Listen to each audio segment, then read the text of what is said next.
Welcome to a new year, 2018. Tampa, Florida, the site to open up this calendar year with the Outback Bowl. The last time South Carolina and Michigan met, it was in this game 5 years ago. Each seek their 9th win. There is some dispute as to the origin and meaning of the name Tampa, but the word is believed to mean sticks of fire in the language of the Calusa, a Native American tribe that used to live here in Tampa. It's fitting because we've got Jim Harbaugh and Will Muschamp, two of the most fiery head coaches in college football today, each trying to finish their season with a victory. And with that, we welcome you into the broadcast booth. Adam Amin, Dusty Dvorak, Molly McGrath. Happy New Year. We bring you maybe the biggest day of the college football season. Happy New Year, and we are so happy that you get to taste college football in 2018 first with us right here today. Anderson, your hangover or something like that. As we open up our bowl dossier, we start with the Michigan Wolverines. They lost 10 starters from last year's defense. No problem for Don Brown. Well, most places it's a big problem, but Don Brown in this defense, no problem whatsoever. At Michigan, they just reload. Up front, the front four will absolutely choke you out. The best pass defense in all of college football right here at Michigan. Meanwhile, 3 quarterbacks this season for Michigan. Good opportunity for Brandon Peters today. Great opportunity. It's an audition for Brandon Peters, a chance for him to get a leg up in this quarterback competition that's sure to happen come spring there in Ann Arbor. But he's been confident, he's been accurate, and he's done a great job taking charge of this offense. And for Will Muschamp, a real good upward trajectory at South Carolina. Headed the right way. He took over a program that had 3 wins and a loss to Citadel. 6 wins a year ago, 8 wins this year. By the way, 70% of this roster made up of first and second year players. A win here today gives them 9 wins, only the 7th time in program history. And today, Molly McGrath, we have a tale of 2 Hursts. Yeah, that's right, Adam. Michigan defensive lineman Maurice Hurst and South Carolina tight end Hayden Hurst. Not related, but they do have one big thing in common. Both are headed to the NFL and decided to play in today's game despite the risk of injury. And when making his decision, Maurice Hurst had extensive conversations with Wolverines former tight end Jake Butt, who suffered an ACL in last year's Orange Bowl. And Butt told him if he could go back in time, he'd make the same exact decision and play in that final game with his teammates. Mo told me he knows he's making the right choice, and Gamecocks tight end Hayden Hurst feels the same way. He's known as the most unselfish player on this team. He said that sitting out of a game is just not in his DNA, Adam. We'll see both of them in action today in the Outback Bowl to open up 2018. It starts with a penalty flag. Free kick out of bounds. Kicking team. By rule, the ball will be placed at 35-yard line. First down.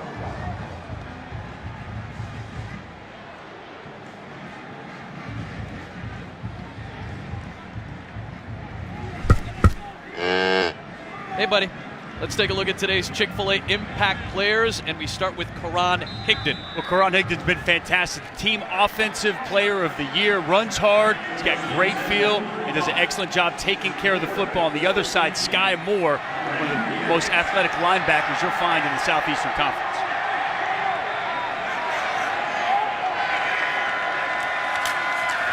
Here is Higdon. Stacked up after a yard gain by DJ Smith. Let's take a look at today's keys to the game, brought to you by Franklin American Mortgage. Well, when South Carolina has a football and Michigan's on defense, we talked about this pass defense, best in college football. It's press man coverage, so South Carolina outside is going to have to win at the line of scrimmage and win the 50-50 balls. And turnovers, it's such a key factor, especially in bowl games. South Carolina's been great, led the SEC in takeaways. In Michigan, their problem, turnover margin, one of the worst in college football. Peters' first throw underneath to his leading pass catcher, Sean McCune, one of several tight ends that we'll see today for Michigan. Third down. Smart play there. McCune just working on a stick route. Nice, easy throw, middle of the field. The redshirt freshman quarterback, Brandon Peters. He does a nice job standing in there in the pocket, regardless if there's pressure. Very comfortable delivering the football.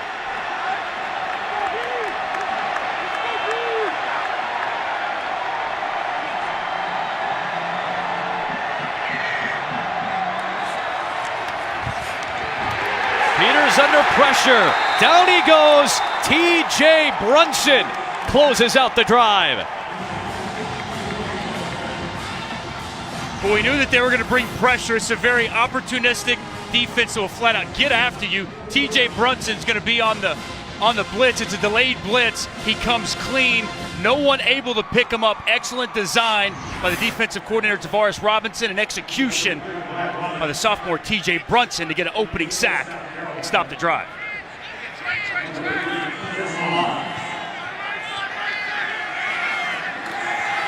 Brad Robbins is the freshman punter. Not a great kick. Will give decent field position to South Carolina.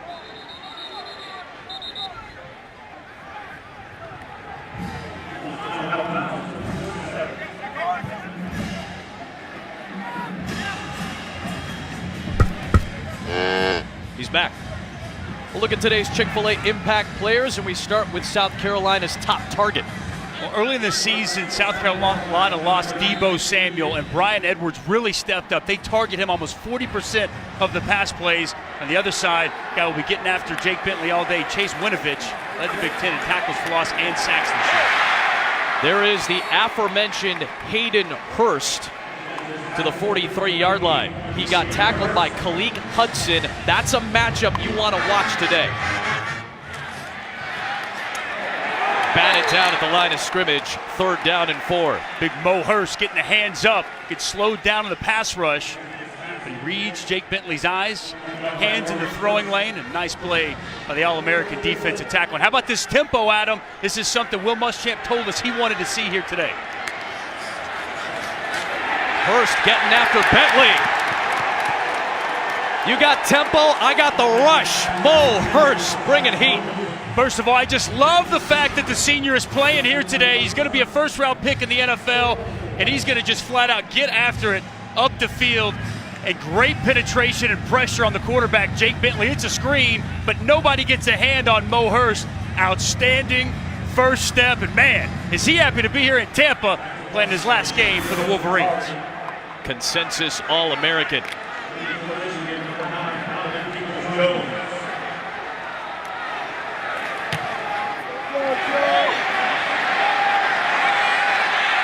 Donovan Peoples-Jones running backwards. Great coverage for South Carolina by A.J. Turner.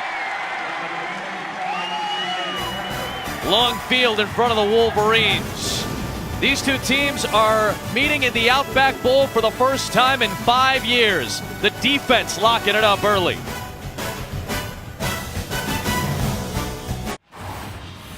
Michigan and South Carolina are getting after it in the Outback Bowl. They got after it a little bit at the bowling alley on Wednesday at one of the events for the Outback Bowl. A little bit of a skirmish between these two, getting the juice going. Extracurricular, like each other. Makes for good football here New Year's Day morning. Kind of like that, Adam. A little chippiness. Never hurt nobody. Long field in front of Brandon Peters.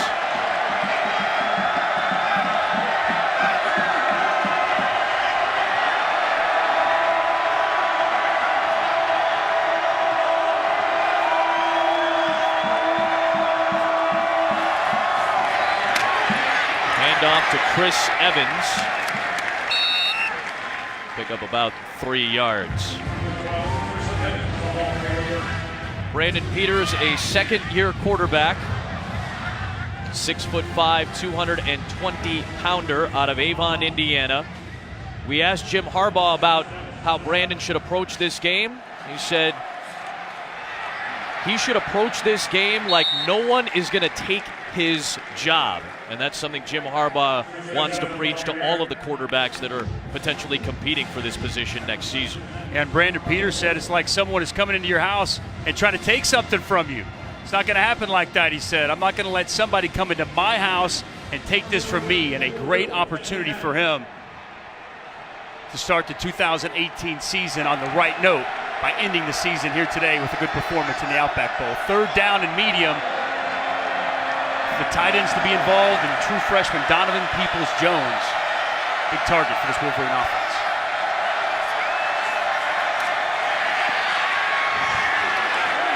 Peters, incomplete. Looking for Kakoa Crawford. Chris Lamons. Excellent coverage for South Carolina. Well, it's going to be out of the slot. They're just going to try to throw the slot fade. It's fantastic man-to-man coverage. Chris Lamons, the best cover guy they have. He's step for step with him. Gets that right hand in there at the last moment to get the pass breakup. The hand fighting right as the ball gets there. That's great defense. Outstanding coverage by Chris Lamons. And he's back to return a punt from Brad Robbins.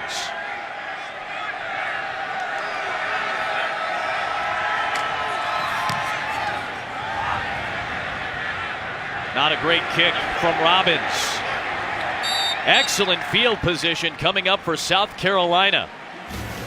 3 possessions, 3 and outs from 2 defenses that have really improved again this year.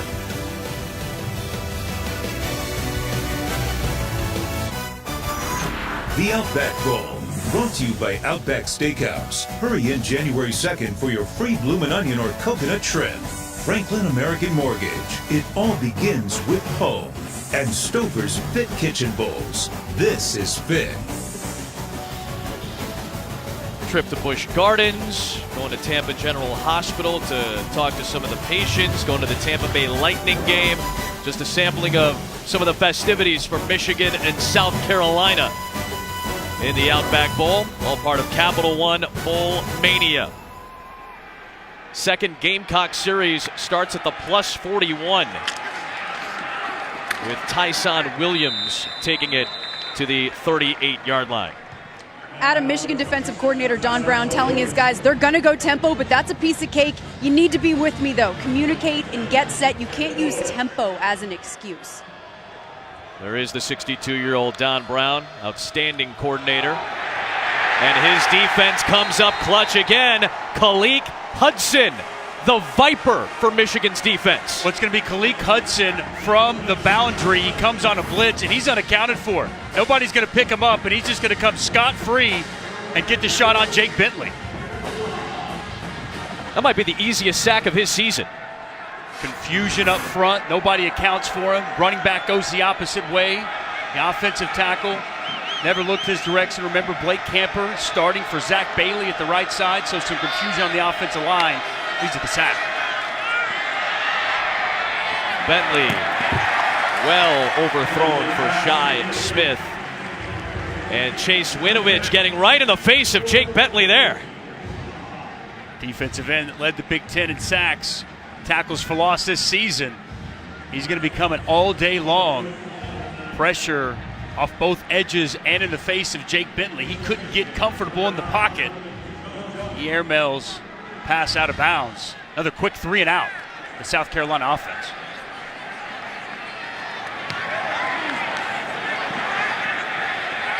Peoples-Jones at the 12. You may have noticed Chase Winovich and that flowing orange mane. You may have noticed Don Brown's mustache. And you may have noticed some of the Michigan fans getting into the spirit. There's a little bit more to this that you're really going to appreciate when we come back.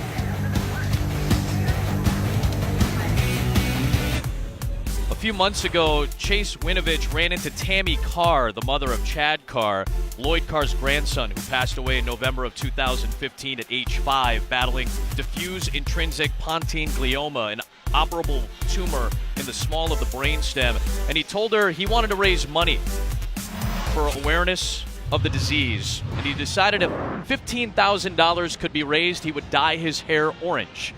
Well, Michigan raised over $200,000 for this cause, led by Chase Winovich.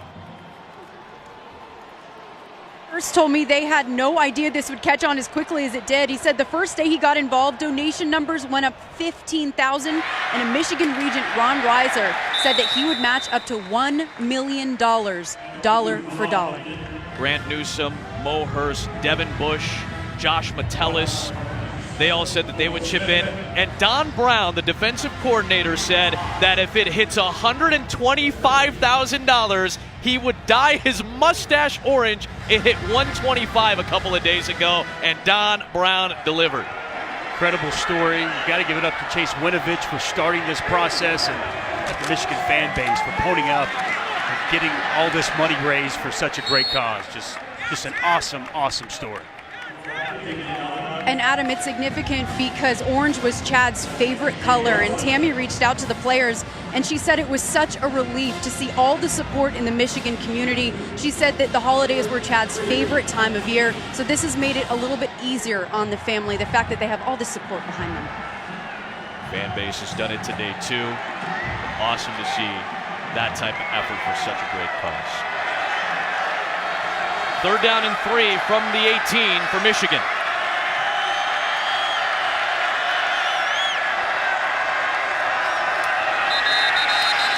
Black.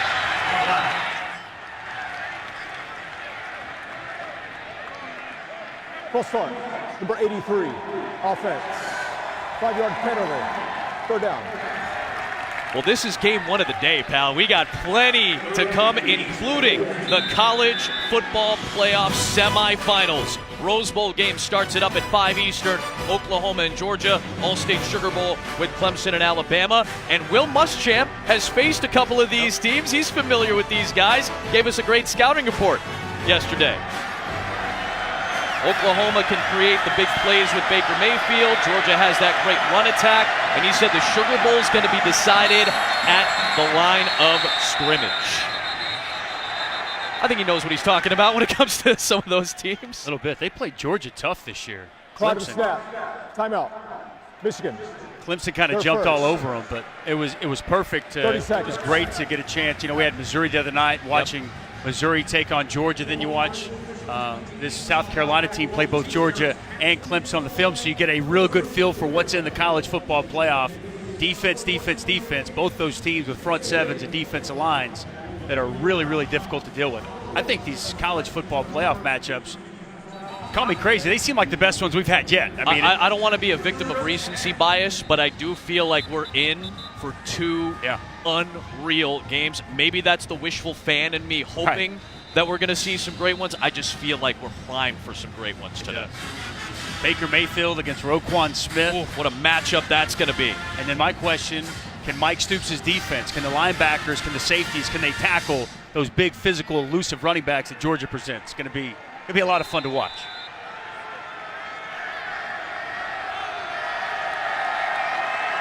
What a gift to start off 2018 Outback Bowl, Peach Bowl, playoffs, 3rd and 9. Donovan Peoples-Jones, the true freshman, bottom of your screen.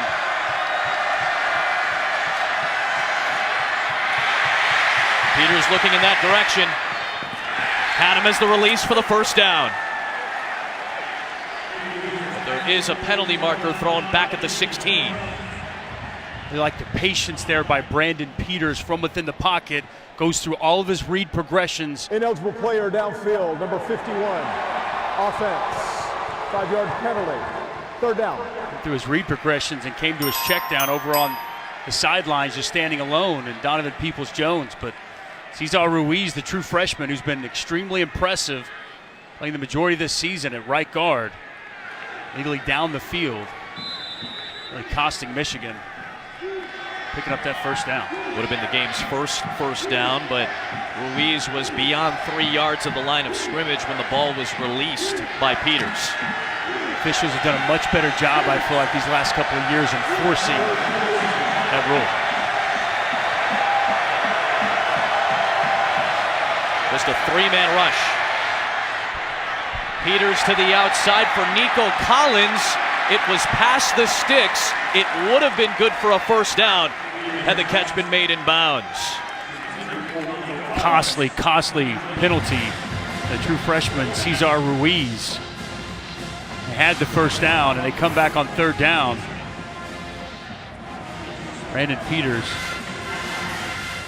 just a little bit high and outside. I'd like to see Nico Collins be able to sneak that toe in bounds to complete the catch. Another punt from the end zone for Robbins.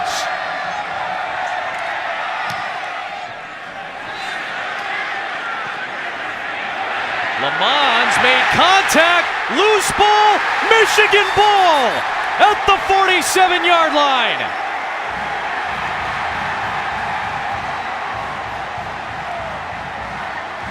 Well, Chris Lamont just made a huge mistake. On the field as the kick was touched by the receiving team, recovered by the kicking team. First down, Michigan. I'm not sure if he thought his teammate touched the football. Looked like Javon Charleston he thought might have grabbed it, but just let it go if you're Chris Lamont. Tries to field the football. Sloppy, muddy conditions out there. Ball's rolling around. I'm with you, Dusty. I gotta think he was under the impression that Charleston maybe made contact. Otherwise, there's no reason to touch that football if you're Lamont. Low for Crawford, incomplete. Watch 17 here. I think he avoided it, but I wonder if maybe Lamont thought he didn't and felt the need to try to grab that ball and secure it. Yeah, he was confused. A huge mistake by the senior safety. Mishandling that punt, giving Michigan a great opportunity to get points on the board. Poor pass there on first down by Brandon Peters. Inside and low for his target. Peoples-Jones, incomplete. He's got Jamarcus King guarding him. Peters a little bit off target to start this game. He is high and outside there again. 1 of 5 so far on the day.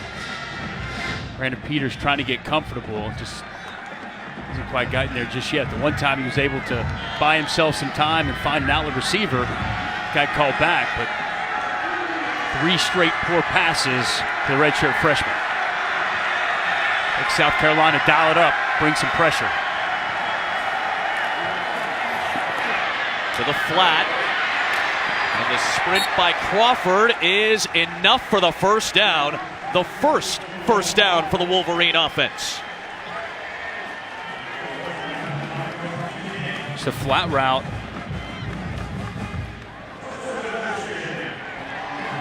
Able to pick up the first down for either team. Dusty, you were thinking about this last night. This is a team that has had some turnover issues, some giveaways. Their defense has stood up in these spots. Absolutely. 14 giveaways, only 13 points off turnovers. The defense flat out getting it done. And they're put in bad situations. Chris Evans. What an effort by Evans. Picks up 10 yards. Ball did come out loose, but he was ruled down. Keir Thomas gets excellent penetration up the field. How about the slight hesitation by Chris Evans to make the defender miss? Little cut, savvy, burst through the hole, a nice pickup, and another first down.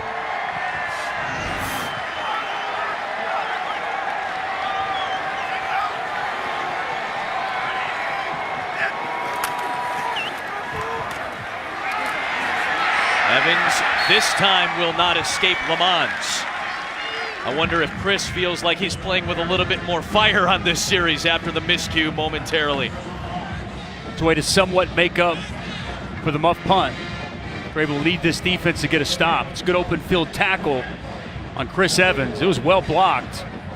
Man on man, safety on running back, and if he was able to make him miss, Evans had plenty of running room. Job securing the tackle in the open field.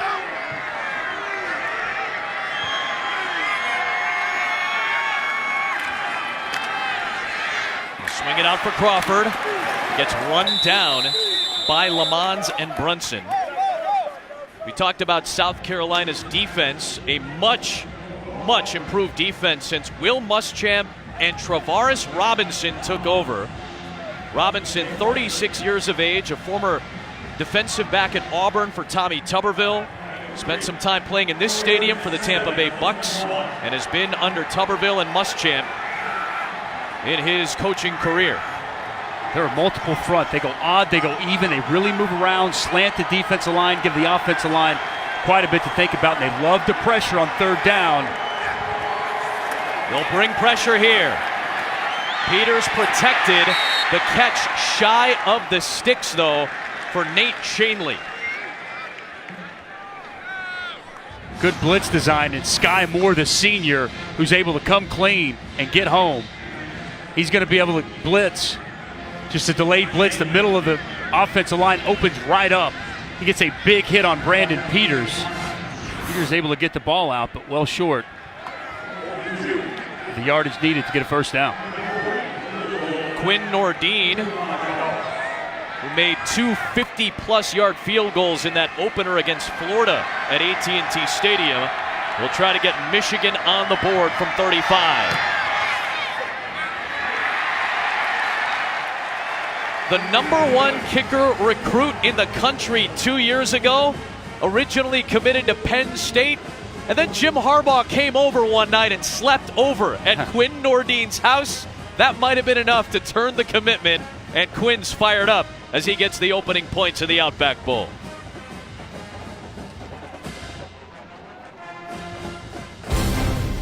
Well, the NFL playoffs are set, and ABC and ESPN will have the simulcast of the AFC wildcard game between the Tennessee Titans and the Kansas City Chiefs. That will be Saturday at 4:20 Eastern Time on ESPN, ABC, Deportes, and the ESPN app.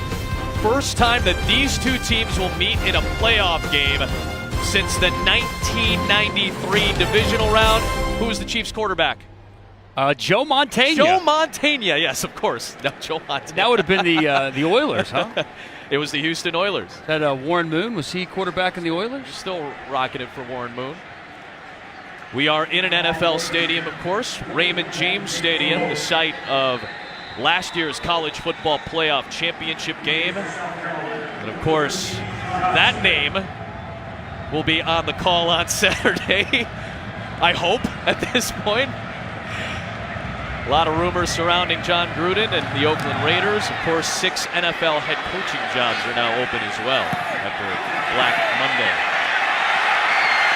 Shi Smith running backwards.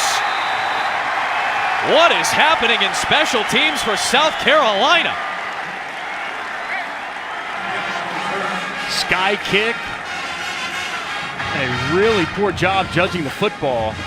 An outstanding coverage by Michigan. They've got him pinned back inside the 10.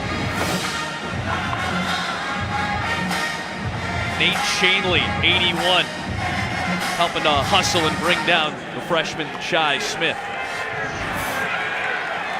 It'd be nice to be John Gruden, huh? Got a great gig of what he's doing, and whether it's college or NFL, everybody wants him to be the coach. He's here today, from what we understand. Wanted to make a trip and check out this game, a game that he called 5 years ago with Mike Tirico and Shannon Spate.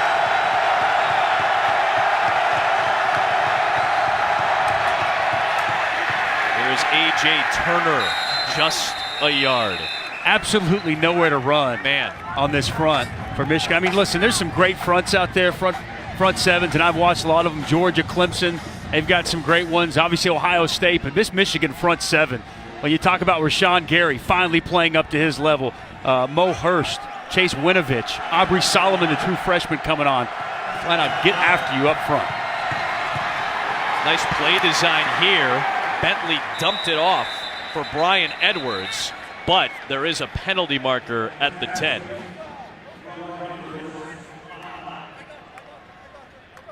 There is no foul for offensive pass interference. The pass was caught behind the line of scrimmage. Pass was complete. First down. RPO, run pass option with Jake Bentley, making a good decision.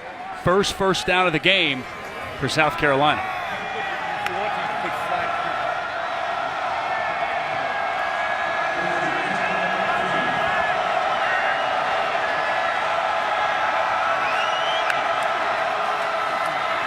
More pressure, so another quick strike to Edwards. And another first down. If you want to go tempo, you need to get a few first downs. We might see it a little bit more now from the Gamecocks. After you get that initial first down, they're going to put their foot on the gas, get that defense on their heels, and get them out of position. Bentley lost the football. Chase Winovich with another takeaway for Michigan.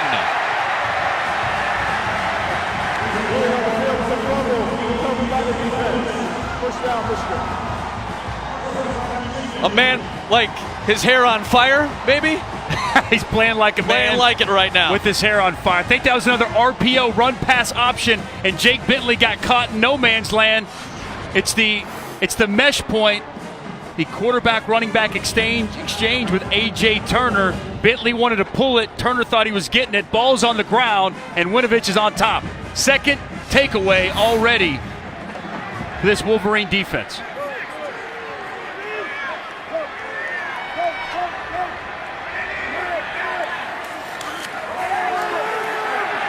Peters taking a shot. Incomplete for Zach Gentry. Chris Lamons, more good coverage. We've talked about it with multiple coaches. When we get to bowl season especially, it feels like turnover margin is magnified because of the layoff. You want to get off to a good start. Rocky start for South Carolina. 2 fumbles already, giving Michigan great field position 2 different times, but also not being able to field the punt, not being able to field the kickoff. A lot of miscues here in this opening quarter for the Gamecocks. Higdon wrapped up by Brunson. Third down coming up. Much running room between the tackles against this South Carolina defense either. They'll load the box up. Safeties coming down low. Physical group up front in their own right. Just not much running space for these Michigan running backs.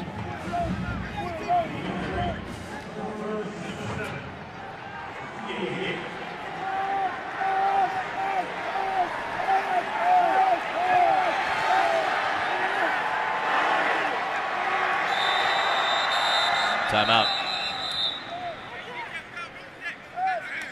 Timeout. South Carolina. They're first. 30 seconds. The last time Michigan and South Carolina met 5 years ago on New Year's Day. As we mentioned, our buddy John Gruden was on the call with Mike Tirico and Shannon Spake. Maybe one of the most impressive plays we've seen in college football.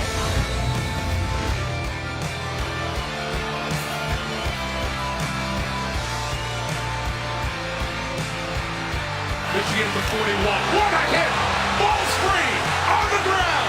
South Carolina deserves to have it, and they do. With one of the hardest hits you will see in all of 2013. Clowney just says, "I'll take care of business."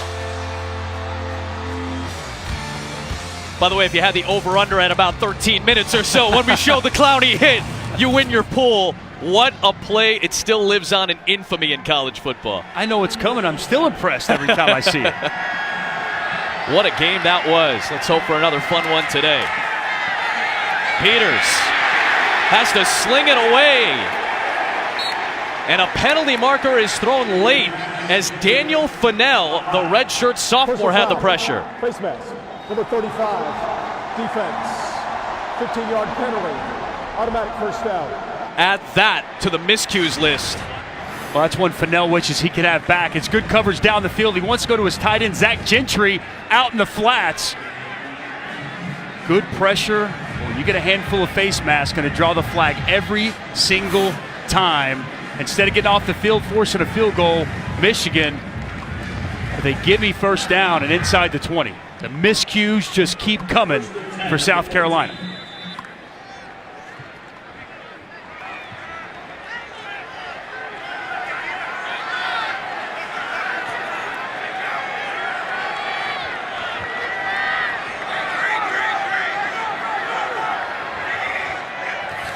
From the 15. Dumped it off for Evans. Sky Moore on the stop at the 9. Brandon Peters stepping up in the pocket. Offensive line doing a nice job, giving him plenty of time. Locates his running back. Nice pickup on first down. John Runyon starting at right tackle today. Jawan Bushell-Beatty is out with an undisclosed absence. And Ben Bredesen has an undisclosed injury, the normal left guard. Good maneuvering by Evans, but it'll only get him to the 8. Taylor Stallworth on the stop. He's shifty. He can definitely make you miss. Just a pickup of a couple, but could have easily been a tackle for loss. TJ Brunson Officials timeout on the ground. for an injured player.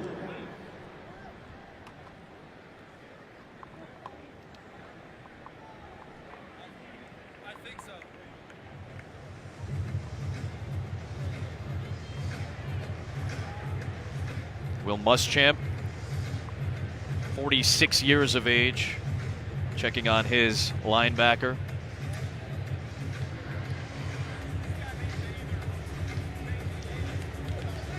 Really good season for TJ Brunson. Second leading tackler for the Gamecock defense.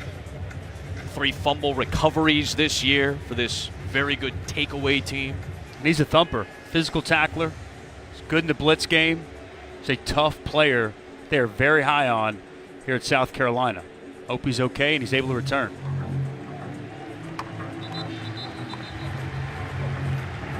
You see Brunson back up.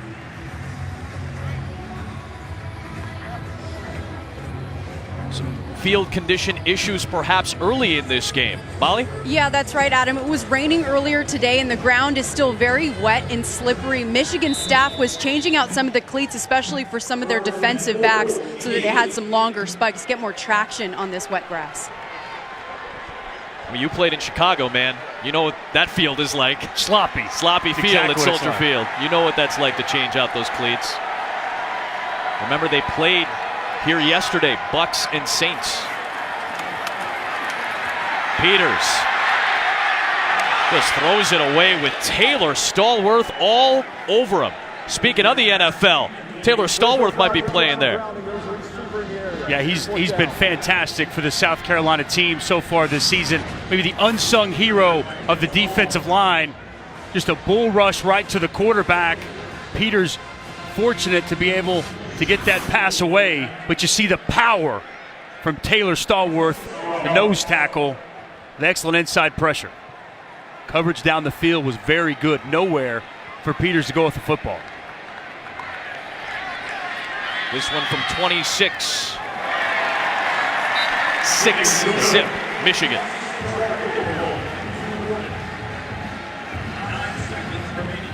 And again, that's a win for the South Huge Carolina win for defense. South Carolina, absolutely. I mean, 2 giveaways. Let's call them what they are. Those are giveaways by the South Carolina special teams and then the offense, putting your defense in a rough spot. To force 2 field goals, that you got to feel good if you're Will Muschamp, if you're Tavares Robinson, about your defense stepping up once again. It's been a theme throughout this season. The offense gives the ball away, puts the defense in tough spots, and time again they answer the bell. And I wonder what Will Muschamp is fired up about. He was getting after it with the officials there. Talking with the field judge, Harry Tyson here. And the umpire, Tom Laverty, an ACC crew. We got some fiery coaches out here, man. No doubt. I like that. Will Muschamp, I remember that fire back when I played against him in the 2003 National Championship game. He was Nick Saban's defensive coordinator. His defense got after us that day, and he's done a great job since he's come into South Carolina, implementing his scheme, and Tavares Robinson running his defense. They'll get after you here at South Carolina as well.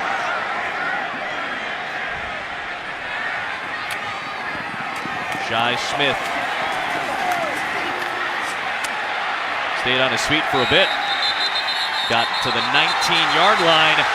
Ball was stripped by Ambry Thomas, but the ruling is down. The runner's forward progress was stopped prior to losing possession. First down, South Carolina. Stopped at the 19-yard line for the Gamecocks.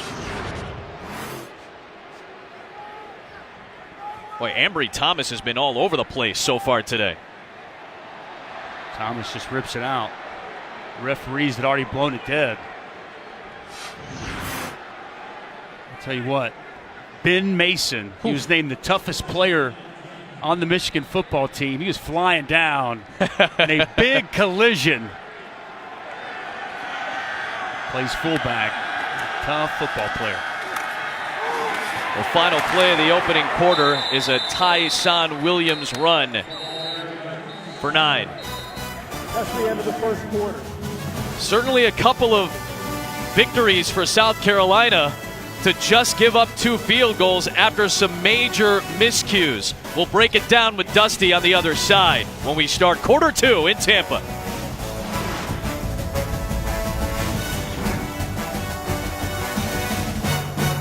Well, it's been miscues today for South Carolina that has really put them behind the 8 ball. A lack of attention to details and focus.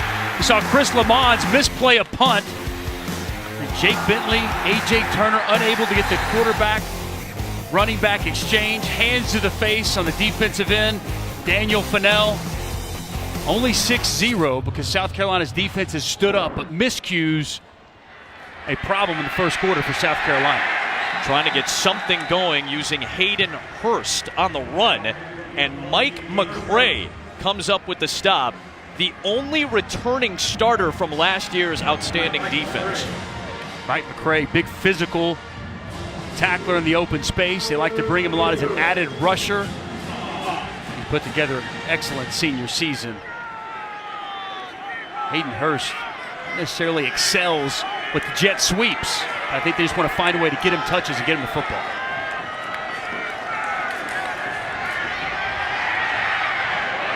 Bentley underneath for Williams. It's McCray again.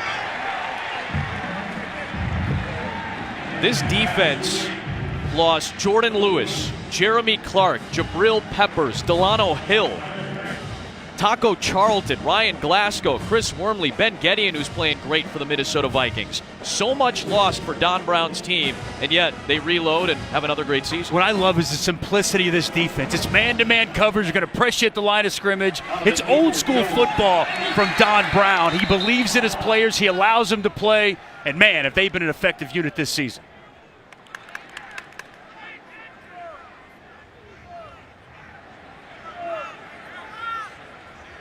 One of the keys, linebackers that can cover in space, allows them to bring pressure from different areas. Number 45, offense, 5-yard penalty, 4th down.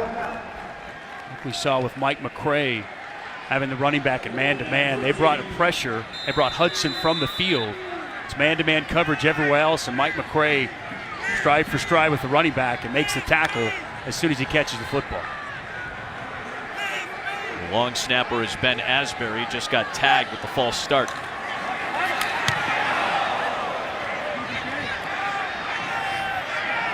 Nice roll on this punt. It'll get it down to the 36-yard line. Archaeological evidence shows that the shores of Tampa Bay were inhabited by indigenous peoples for thousands of years before the Spanish settled in here. South Carolina defensive coordinator Travaris Robinson told us the Outback Bowl record is 5 takeaways. We want to beat that, and he was getting on his defense, telling them you're letting their quarterback throw it. The ball's in the air. You need to be more active with your hands. Get vertical. Go get the ball. 23 takeaways led the SEC this year for South Carolina's defense. That's batted into the air. Uric Jones, 6'5", long arms. It's a nice job by the defensive lineman, understanding when they're not getting to the quarterback, but seeing the balls being thrown, hitting those big bear paws up. He's reading the quarterback's eyes. He's working to where his eyes are. Gets right in the throwing lane. Gets a nice pass breakup.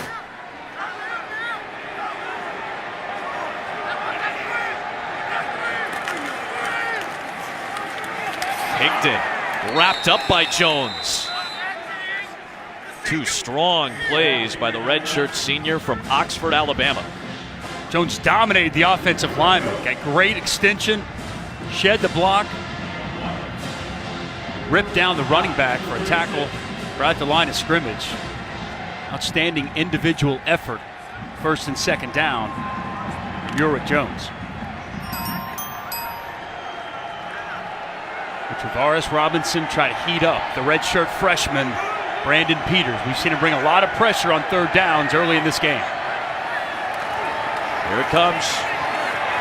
Peters complete for the 1st down to Zach Gentry.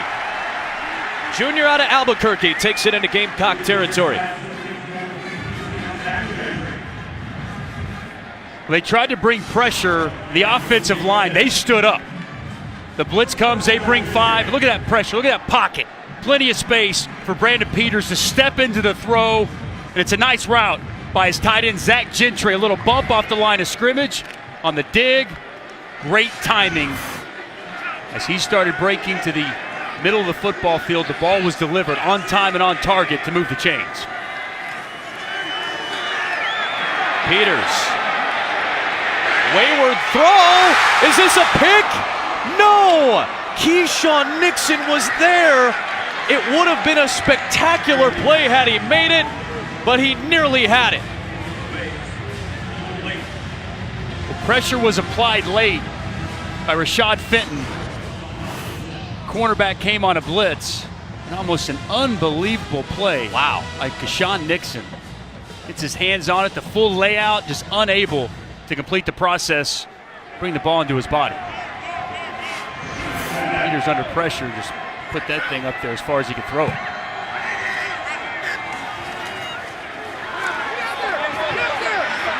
Higdon. Nixon chased him down at the edge. 3rd down. Job by the offensive tackle, John Runyon. He's going to pull and get out in front. Allows Karan Higdon the ability to pick up a couple of nice yards on 2nd down, setting up 3rd and manageable.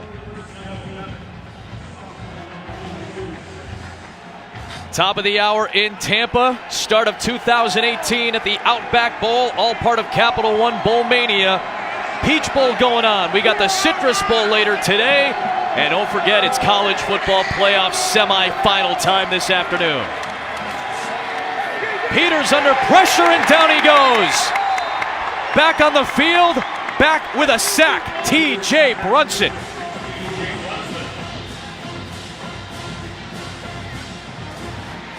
T.J. Brunson's going to come right off the edge, and he's just done an excellent job today in the pass rush game, working on Mason Cole. Starts inside, nothing there. He works back out. The running back, Karan Higdon, tries to help his quarterback out, but T.J. Brunson not going to be denied as he gets another Gamecock sack and gets his defense off the field.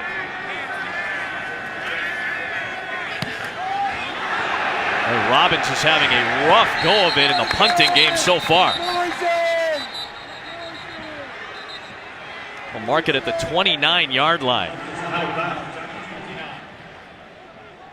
It was perhaps an audition day for Brandon Peters. A couple of rocky moments. Brunson brought him down to close the last series.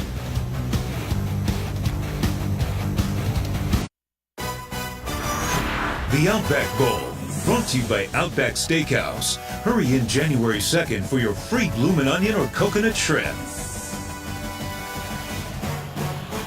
Here in Tampa, Florida, where the first commercial flight took place on this day 104 years ago. From St. Petersburg to Tampa, the ticket cost was about $5. It's only about a 23-mile flight. It's about 40 minutes. 1 gallon of gas cost $2.75 per gallon in 1914 to get a plane going.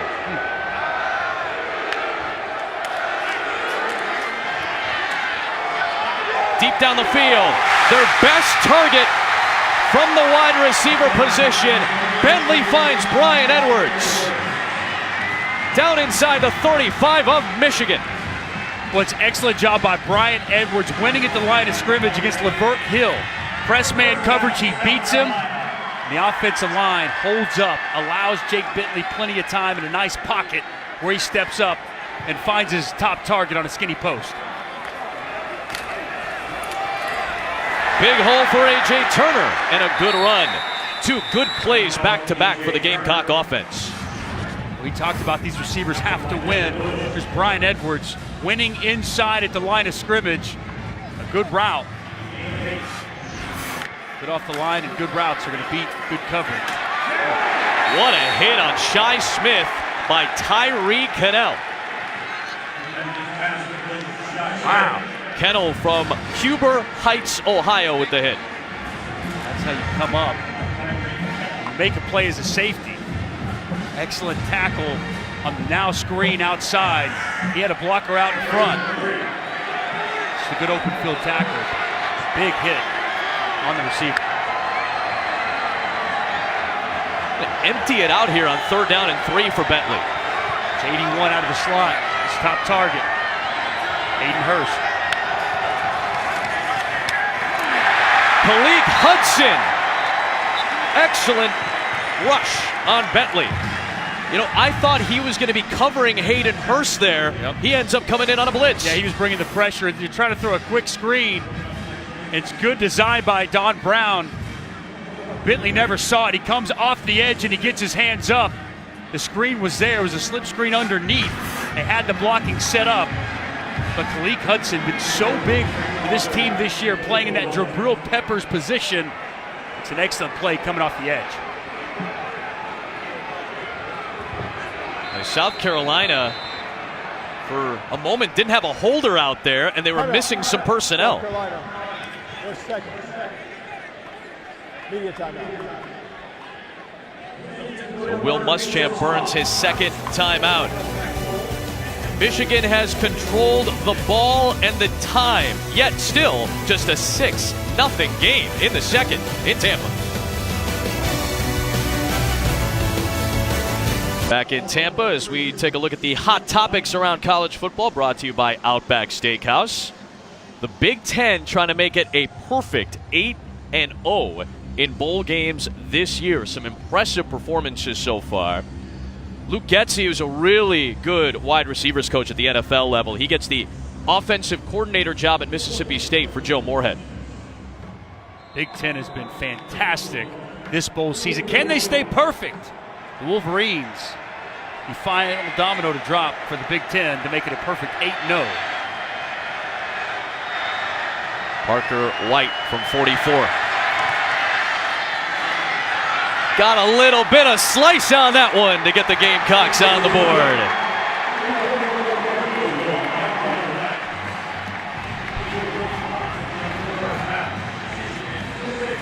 He has struggled this year from beyond 40 yards. This was a really nice hook job to get it through. And a much-needed made field goal to get points on the board for the South Carolina offense. They haven't done much offensively whatsoever today. They're able to hit the big pass down the field to Brian Edwards. They're able to cash in with the field goal there. You know, we were talking about the Big Ten trying to make it a perfect 8-0. I don't want fans to get, at least this is my side of things. Let me put a disclosure out there. I don't want fans to make the assumption that because the Big Ten's been so great in bowl season, right, that somehow Ohio State should have been in the playoff over Alabama or something like that. You can make the argument, just don't use the bowl records, because I feel like those are very skewed. Well, how you get to the college football playoff isn't the bowl games. Yeah. It's the regular season, right? It's what you do in the non-conference. It's what you do throughout conference play. And the reality is, as everyone formed their resumes, the Big Ten did not have a resume worthy to be in the college football playoff. So you're exactly right. Don't look now and say, well, look at the success. They should have a team in. Doesn't work that way, nor should it. Boy, another procedure penalty on the kickoff from White. That's the 2nd time that he's had that happen today. Kicking team.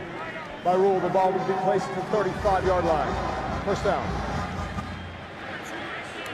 Well, he just nailed a 44-yard field goal. But the special teams for Will Muschamp overall has seen way too many problems, I guarantee, for his liking today.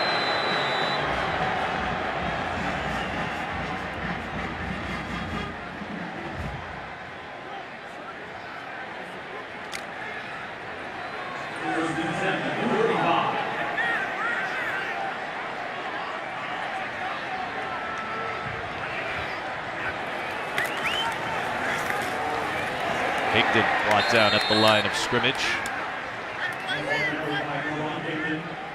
Good play by Nixon. Listen, this is the biggest day of the season. We're very happy to be the first game of your day in 2018, first game of your year, but Peach Bowl's going on ESPN, UCF and Auburn, that's underway. Citrus Bowl with LSU and Notre Dame over on ABC, and then of course the 2 college football playoff games today. You and I gonna enjoy some time in Tampa, might throw the ESPN app on. You can do the same thing today from your couch if you feel like watching multiple games at once. Higdon sets up 3rd down and 5. Yeah, pull out the ESPN app, but don't change the channel. You get those other games going on the app, but make sure you keep us on the TV. Power football there out of Michigan. Multiple tight ends in the game, fullback in the game. It's a classic power O off the right side. Nice pickup to get it 3rd and medium. 3rd down has been a good down for South Carolina so far today. A lot of pressure they've been able to apply on Brandon Peters.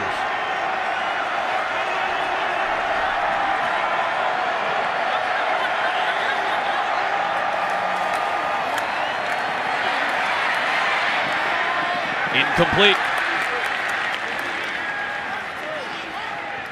Travaris Robinson has seen his defense get put into a couple of bad spots already. They continue to step up when they need to in this first half. It's excellent protection as well for the quarterback, Brandon Peters. He steps into the throw, tries to find the true freshman Nico Collins on an out route.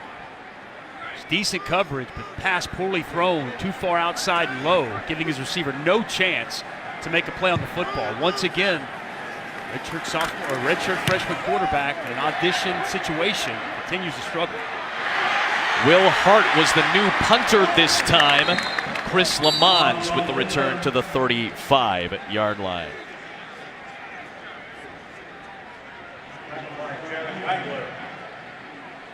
That is a live shot from Pasadena, California.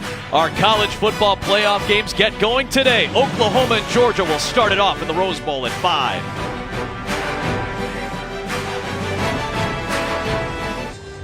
Back here in Tampa, and due to some rain earlier today, field conditions have been an issue all day. We saw Michigan was giving some new cleats to some of their players with longer spikes, and on the South Carolina sideline, every single player is getting the bottom of their cleats brushed off. It's coming off in clumps, and longer cleats are being passed around over here as well, Adam. The 3/4-inch spikes out, Adam. Dig in, be able to get some type of footing on this muddy surface. Fantastic job by the grounds crew getting this field ready to play at it. There was an NFL game here about 7 o'clock local last night. Rico Dowdle, who has not played since midway through the year, has missed the last 6 games with a fractured bone in his lower leg. Thought not to have been available today, but in the pregame got loosened up, warmed up, went through treatment, and basically went through his regular pregame routine. Coaches were not very positive about his status today, but he was ready to go today for the Outback Bowl. Go, go! Here's Randricus Davis close to the sticks. You know, to go back to what Molly was talking about, Wayne Ward is the head groundskeeper here at Raymond James Stadium. He and his entire grounds crew worked overnight tonight because that NFL game, which was originally slated for 1 p.m. with all the playoff shifting and TV times moved, got moved to one of the late slots. So that's a long period of time, 3 hours extra that the grounds crew could have been working. They had to work through the night to get this field ready for the Outback Bowl. And then, of course, the rains hit overnight as well.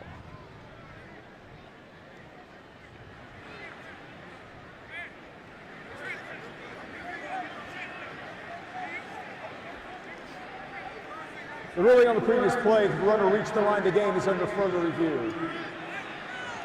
You can review a spot when it relates to the line to gain or a touchdown. So they'll take a look at that.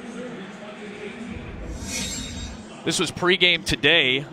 Phenomenal job by the grounds crew just to get this field ready. It looked like it was in really good playable condition. And then, as we talked about, a lot of rain did hit overnight and a little bit this morning as well. And I thought initially when I was watching this live from here, he looked short of the line to gain, short of the yellow line. He's down. He's almost 2 full yards, at least a yard shy. So this is going to be overturned. Should be probably 3rd and about 1.5 yards. That's where the ball is when the knee goes down. I agree with you on that, Dust. I think it'll be short.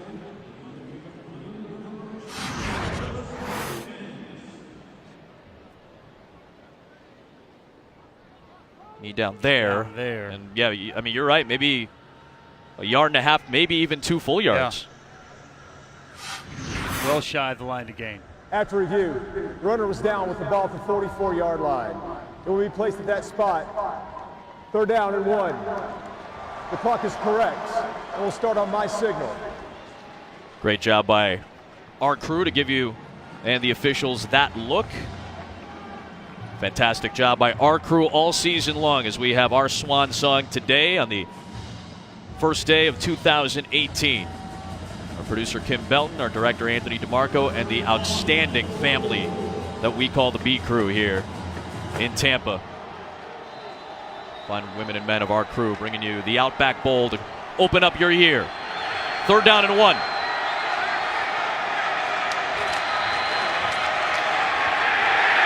Trying to get the push. Dowdle is short. And then a push after the play. Mo Hurst. Excellent penetration. Big Mo Hurst, and he's been doing it all season for this Wolverine defense. Such a stout at the line of, such a stout presence at the line of scrimmage. You see him working, getting low. That first initial step. He gets penetration, knocks the offensive lineman back to the backfield. Is also Rashad Gary getting penetration.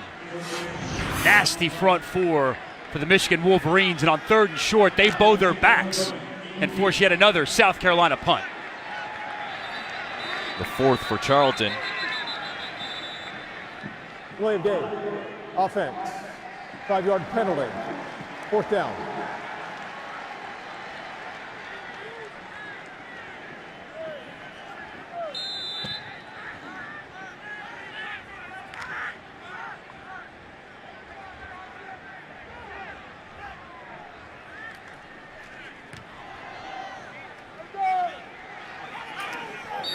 Jones at the 27. Back to the NBA this week, doubleheader, a matchup that everybody wants to see. Kyrie Irving taking on his former teammate LeBron James at 7 o'clock Eastern time. And then a matchup you're going to see a couple of times this year. First meeting between the Thunder and the Lakers in our nightcap. NBA Countdown starts it all up on Wednesday at 7 Eastern on ESPN and the ESPN app. Kind of cool when we were talking with Don Brown, the defensive coordinator, yesterday. He was talking about basketball on grass and how these two teams don't really play that basketball on grass style. Well, he's talking about matchups, and that's why we see positions like the Viper, the nickel position we see in football, the way tight ends are and how multiple running backs who motion out. You've got to have linebackers that can not just play the run, that can cover extremely well. So those hybrid-type players are perfect for matchups. That's what Don Brown was alluding to. Football, much like basketball, turning into a matchup game. And then he loves to go after long, tall, athletic cornerbacks that can really match up outside with these bigger, more physical wide receivers. He told us he doesn't mind if they're a little skinnier to start because they're going to get bigger, but they keep their athleticism. Crawford. Good edge play by Sky Moore. Man, South Carolina is going to miss this one. One of the all-time great defensive players in Gamecock history. He just runs so well. I mean, this guy is so athletic. He's 6'2", 218, and the senior is instinctive and can run sideline to sideline. It's fantastic pursuit by the senior Sky Moore. First team All-SEC, and 4 years led this South Carolina defense in tackles. Tied for the all-time lead in interceptions as a linebacker. He's a linebacker. He's got 14 interceptions in his career. Versatility, my friend. More good edge play. This time it's Jamarcus King bringing down the freshman Nico Collins. 3rd and long, and they want to just throw the now screen outside. Got no blockers outside, so it's mano-a-mano, one-on-one, and an excellent open field tackle by Jamarcus King. Aggressive, diagnoses the play, catch, tackle immediately, and an impressive possession for the South Carolina defense. We thought it was going to be all defense coming in, and it's lived up to it this first half. Yeah, this has been a rock fight so far. Teams have combined for just 147 yards in this game. Play of game. Offense, prior to the snap, 5-yard penalty, 4th down.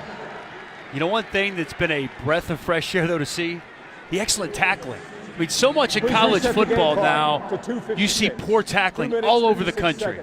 It will start on the snap. It's not practiced as much, therefore when they get on the field you see more missed tackles, but here today, but some excellent open field tackling by both South Carolina and Michigan. And you see how he gets the head on the outside. I mean, that is picture perfect. Kids, if you're watching at home, that's how you make an open field tackle, just the way Jamarcus King did on 3rd down. Lamont couldn't get past the first wave. Nice job by Henry Poggi. Under Armour All-American when he first arrived at Michigan, the elder statesman of this Michigan bunch, playing his 44th career game. It's crazy when you look at the roster of the Michigan offense. They got 5 tight ends, they got 4 fullbacks, and you got schools in college football don't even carry fullbacks anymore. It's an old school throwback style of football, but all these guys very much involved, not just on offense, but throughout special teams as well.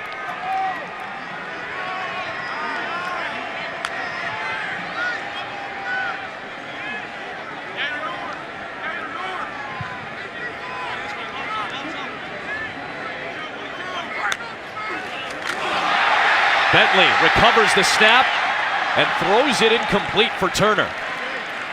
Chase Winovich brought some pressure, but that was a broken play, and Bentley did well just to get rid of it. Allen Knott is the center. Good keeping his composure, right? He knows the pressure's coming. He knows about this front for Michigan. Winovich was beating down on him. Ball's on the ground. He scoops the football and is able to get it out of his hand to avoid a sack or a disastrous play. Good job by Jake Bentley of just getting the football out of his hand and saving disaster. There goes Turner. Hudson drags him out. Good block by Cedarius Hutcherson, left guard, starting for Onell Staley.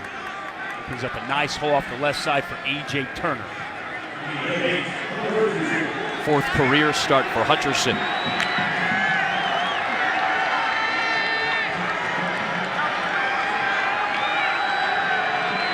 Oh for 5 on 3rd down today, South Carolina. 0 for 6. The Michigan defense again. Winovich, Noah Furbush. More good penetration by the Wolverine defense. Their 5th tackle for loss. Well, it's also Mo Hurst on the inside. I mean, this entire defensive line just stuffing it out. We're going to see it from the high end zone. I mean, they just absolutely get penetration, hold up at the point of attack, and allow the outside linebacker, Noah Furbush, to come unblocked. He makes the tackle, but it's the guys inside. It's Rashawn Gary, it's Mo Hurst, winning the line of scrimmage and giving the South Carolina Gamecock rushing attack nowhere to go. Peoples-Jones was hit. The flag was thrown. I believe that's Ben Asbury, the long snapper.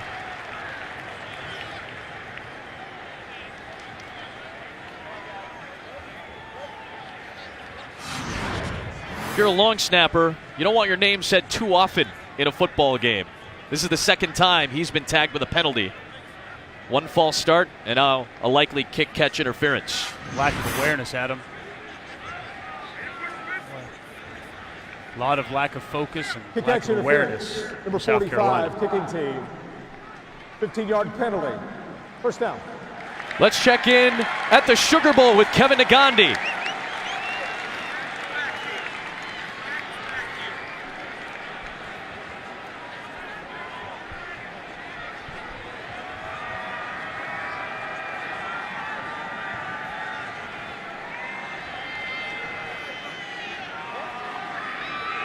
Baker Mayfield, solid running game for Oklahoma, some threats on the outside, a great offensive line against one of the better defenses in college football with that great front.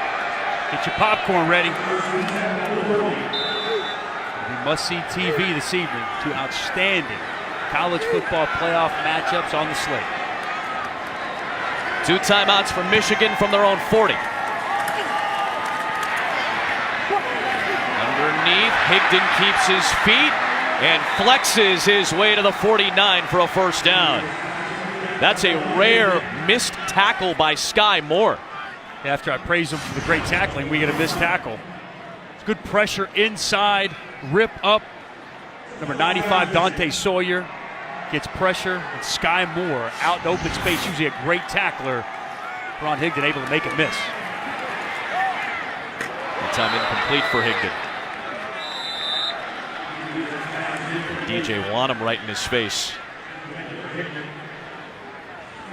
Very basic game plan so far today for Brandon Peters. Not a lot of shots down the field. That's not really what this offense is about or what they try to do. How do you assess this quote-unquote audition so far? I think he's struggled quite a bit here in the first half. He's missed several open targets. He's been under a lot of pressure. So an offensive line did give up 34 sacks coming into today. 2 already and quite a bit of pressure. So needs to pick it up in the second half. Peters able to get out of bounds with Brunson bearing down. They'll save one of their 2 timeouts here. 3rd down and 4 coming up. Play action pass. Love the tight ends in the pass game in these spots. For 83, Zach Gentry. I'm still waiting to see 9, Donovan Peoples-Jones get involved. This is a true freshman that they're extremely high on in Ann Arbor. His coaching staff, Tim Drevno, the offensive coordinator, spoke very highly of him.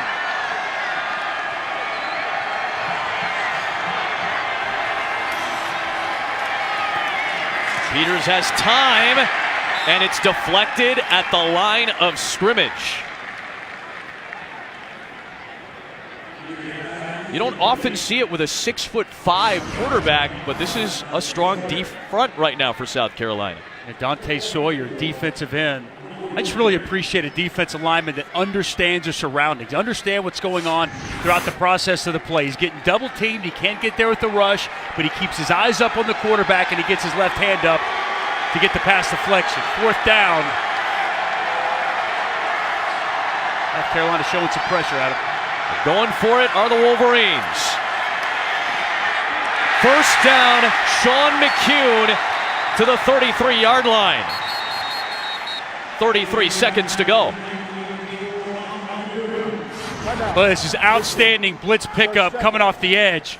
You're going to see pressure come, and you're going to see Karan Higdon pick it up.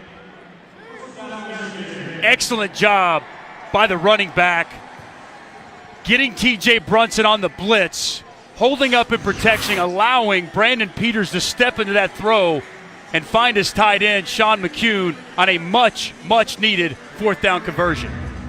And now that's an area that the coaching staff, Tim Drevno, really praised Karan Higdon about his ability on 3rd down to stand in there in pass protection and allow his quarterbacks that extra time when the defense wants to bring added pressure. 48-year-old Tim Drevno, 3rd season on staff, has been with Jim Harbaugh since 2004. From the University of San Diego to Stanford to the San Francisco 49ers on that Super Bowl staff, to becoming the O-line coach for a year at USC, and then reuniting with Harbaugh when he came to Michigan. 1 timeout, 33 seconds for the half.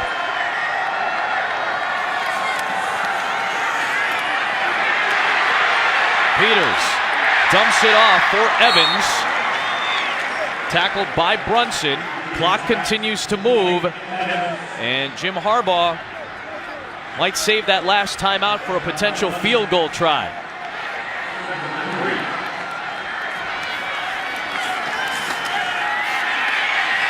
Peters. Incomplete. And the clock stops with 4 seconds to go. From here, it would be about a 43 or 44-yard field goal. Take you back to 1st down. I really like the pocket presence of Brandon Peters. He's under pressure by Shameik Blackshear. Blackshear's going to get there right in his face. See how he steps up, keeps his eyes down the field, and he protects the football. and he's able to locate his running back out of the backfield. That's an excellent job by the redshirt freshman quarterback, under pressure, finding a way to make a play.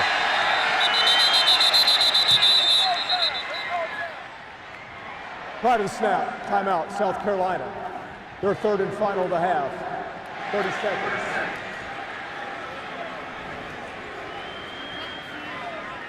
Quinn Nordine will get set to close the half with a field goal. Perfect time to tell you that Allstate is proud to be part of the team that comes together to do good by contributing to participating universities' general scholarship funds for each field goal and extra point kicked. To date, Allstate has contributed millions in scholarship funds.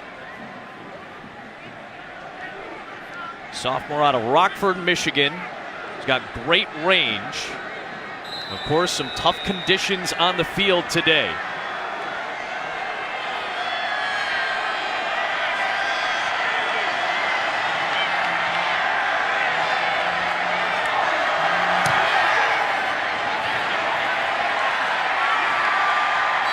To open up 2018, we bring you field goals. Well, Adam, we had the Texas Bowl the other night, and the punter was the MVP. Dare I say it? Are we on our way for a kicker to be an MVP yet again in one of our bowl games? Hey, it's been some good defense in this first half, but we'll see if the offense picks up. South Carolina will have the ball to start the second half. Will Muschamp's team down 9-3.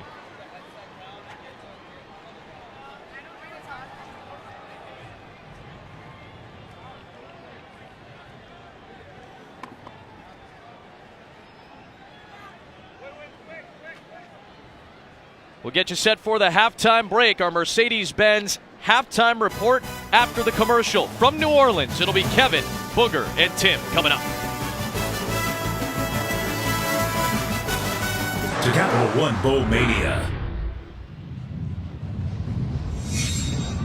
Back in Tampa for the 2018 Outback Bowl.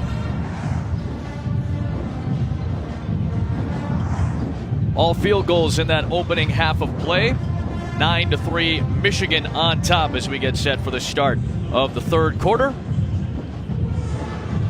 Let's take a little listen and look at some of the halftime festivities here in Tampa.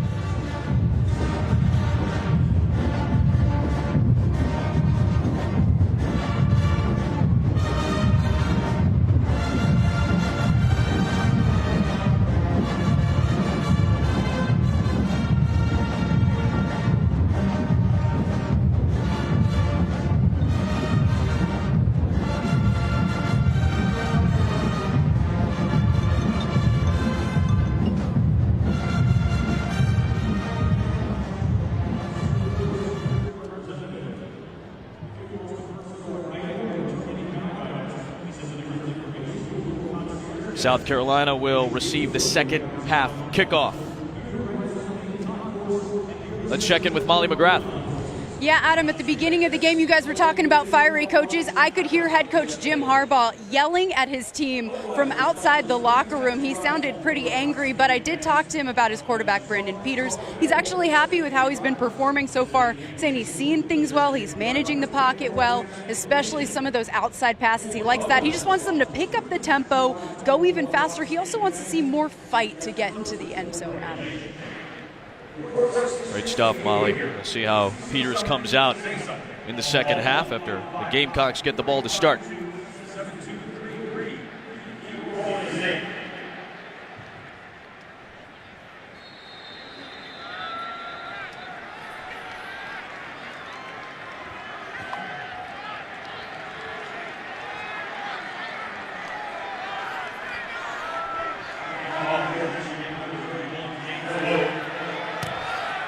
James Fogue gets us underway with a touchback. Adam Amin, Dusty Dvorak back in the broadcast booth. We talked about the sticks of fire. The name Tampa means sticks of fire in old school Native American languages. We had the fire in that first step between these two. A lot of emotion, a lot of passion. We've seen it from these coaches, and we've seen it from these players throughout this New Year's Day morning. Will Muschamp He's been into it, letting the referees know. We know about Jim Harbaugh, as passionate a coach as you're going to find in college football. And throughout the course of the game, it was chippy before. Earlier in the week at a bowling event, it's been chippy all throughout this first half. Really headlined by both defenses stepping up and playing extremely well. Mon Denson gets the first carry of the second half. He'll pick up 4. On Wednesday, chippy at a bowling event. Some words were exchanged, and words have been exchanged out here on the field. Extracurricular after the whistle all throughout the day today. For a fun morning here in Tampa. Good play by Randricus Davis, picking up the first down. Jake Bentley putting that ball out in front of his wide receiver, allowing him to go make a play, and as we expected, South Carolina continuing to play with that tempo. Tipped into the air, incomplete. First half stats. Defenses really stepped up in that opening half of play. And you know, Michigan's defense, as far as 3-and-outs go, one of the best in college football. They led the country with 75 3-and-outs going into this game. This makes 12 of 13 games with 5 or more 3-and-outs. You can flat out just shut you down, hit the football back. Bentley was looking for Ortre Smith, another true freshman out of South Carolina. Going to throw a fade to the big receiver. He's 6'4", 220 pounds, the true freshman, working one-on-one outside against David Long. Pass just too high, well over the hands of his intended target. Jake Bentley's had some real issues this year. His footwork forcing him to have passes sail and go high. Blitz coming from Winovich, and it's closed out by Furbush.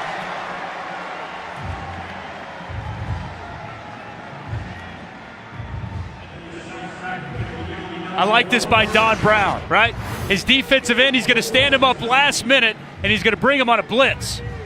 And he's going to get home, he's going to get clean, and opens up. Good job by the running back as he fights through. And it's the other defensive end, Furbush, who's able to get the sack. Excellent job by Don Brown disguising, moving his players around, making it tough to identify. And the Michigan defense getting home for another sack. Peoples-Jones brought down shy of the 30.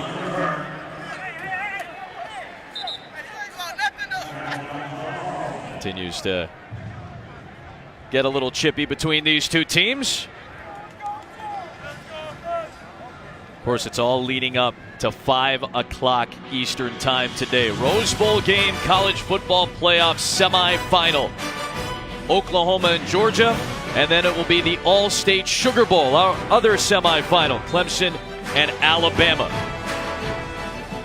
Both games available on ESPN and the ESPN app.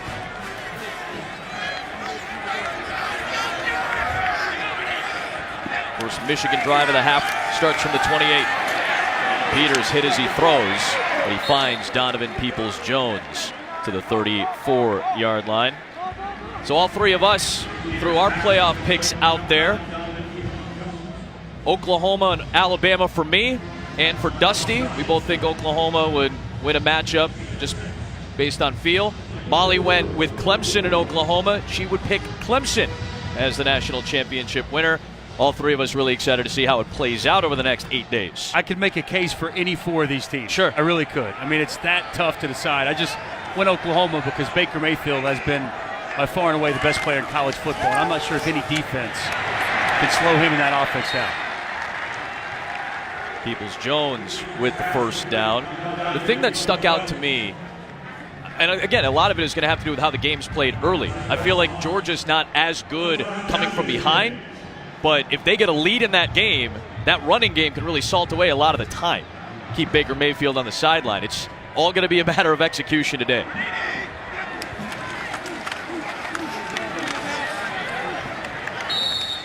Picks up a yard, does Chris Evans. I like the start to the second half for Brandon Peters. First down, he was hit as he threw, fires a strike.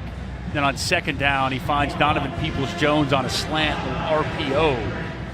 Already into a nice groove here to start this second half for Brandon Peters. Tim Drebno, offensive coordinator, started the season upstairs. Came down about midway through the year.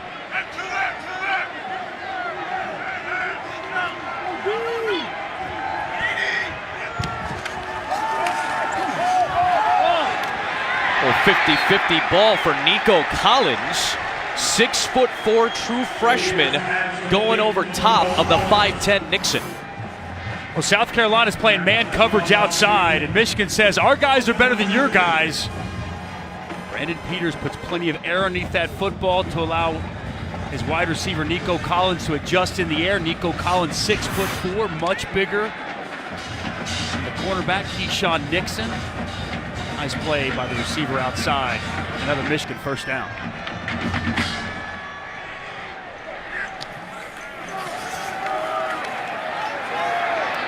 Peters has Crawford. First down into the red zone for the Wolverines. Nakoa Crawford just wide open down the sidelines. He gets back behind the cornerback, Jamarcus King. An excellent pass delivered by Brandon Peters as he takes the shot from Taylor Stallworth. It's one thing I like a lot about Brandon Peters, man. He will stand in the pocket, wait till the last minute, knowing he's going to take a shot, and deliver the football accurately down the field. Pitch to Higdon. And he gets the edge. Karan Higdon gets the touchdown. Now he's going to be marked short. 1 yard line. Official started to put his hands up and then said out of bounds. Excellent run by Karan Higdon. He's going to get to the edge, and he's got to make one man miss. And he's able to do that. It's 3. Chris Lamons, the safety who comes up. Been such a good tackler today. But Karan Higdon outruns into the perimeter. It's physical running down around the goal line.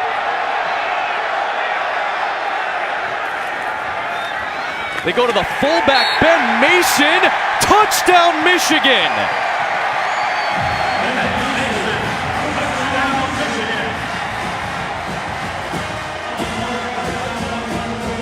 What I love about this guy, won the toughest player award as a true freshman. He's outstanding on special teams. He's a punishing blocker. And here he is with the first touchdown here in the Outback Bowl. A little fullback dive. Making it old school. And on contact, a little spin move. I'm an athlete too. Excellent drive to start the second half of the Michigan Wolverines. Brandon Peters set it up, and the fullback Ben Mason finished it off. Second career touchdown for Ben Mason. Well, the Michigan offense has finally woken up here in the second half of 2018. It's smash mouth old school football for Michigan, and a fullback finds the end zone.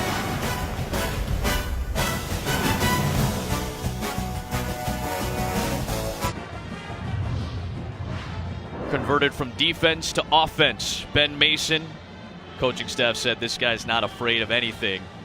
Went right into the teeth of the South Carolina defense for the first touchdown in this game. Part of Capital One Bowl Mania. Starting off 2018 with the Outback Bowl.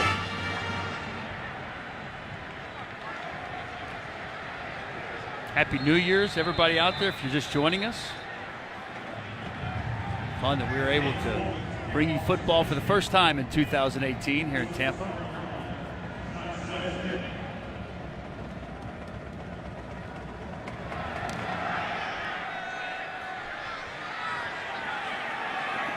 Shi Smith.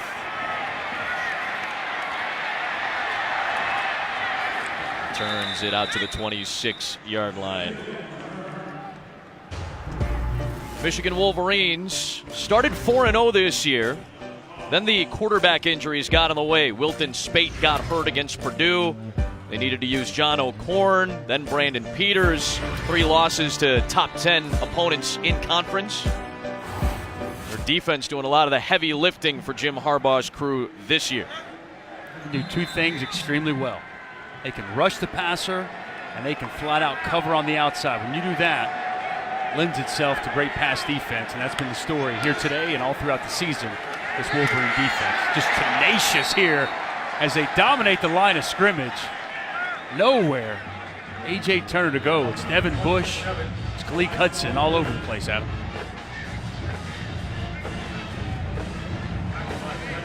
Don Brown led Boston College to the #1 total defense ranking in 2015, then replaced DJ Durkin as the Michigan coordinator last year, led Michigan to the #1 defense in 2016.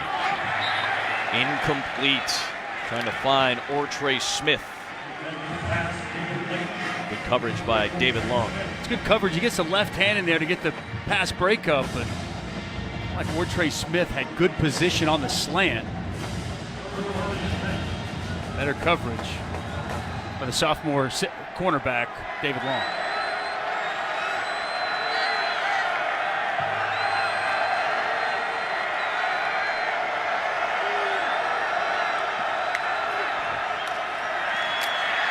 Bentley down the seam, tipped and picked off. Noah Furbush with the interception.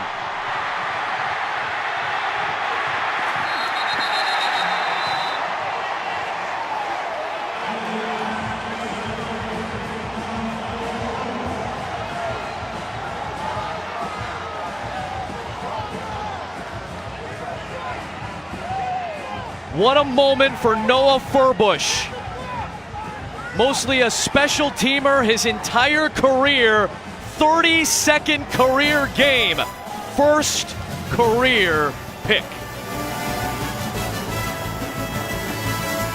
Well, Don Brown's at it again. It's disguising what he's doing. Devin Bush is going to come on the blitz. He's going to have Khaleke Hudson, who's in the middle. He's going to drop into coverage and go man-to-man with Hayden Hurst, the tight end, out of the slot. Excellent disguise. The blitz comes, and it's fantastic man-to-man coverage up the seam by Khaleke Hudson. The Viper position. He runs hand-in-hand with him, gets the hand up. The deflection, Furbush picks it off, and the Michigan Wolverines offense back in business. From the 27. Nothing for Peters.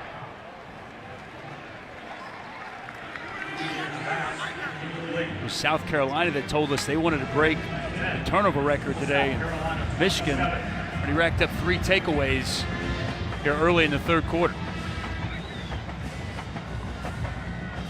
That's what South Carolina needs at this point. They've got to find a way to get a stop, but more importantly, if they can take the football away, desperately needed right now. Nothing there for Higdon.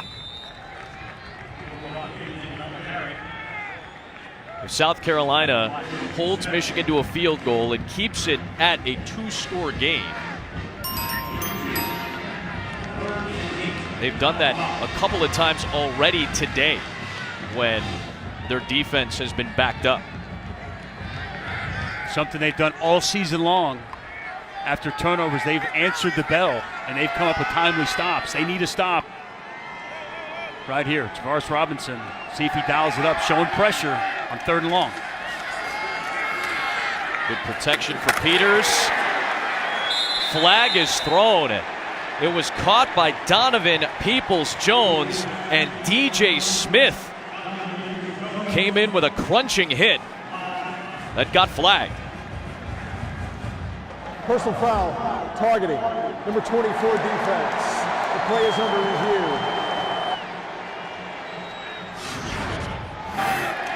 Great route by Donovan Peoples-Jones, comeback route.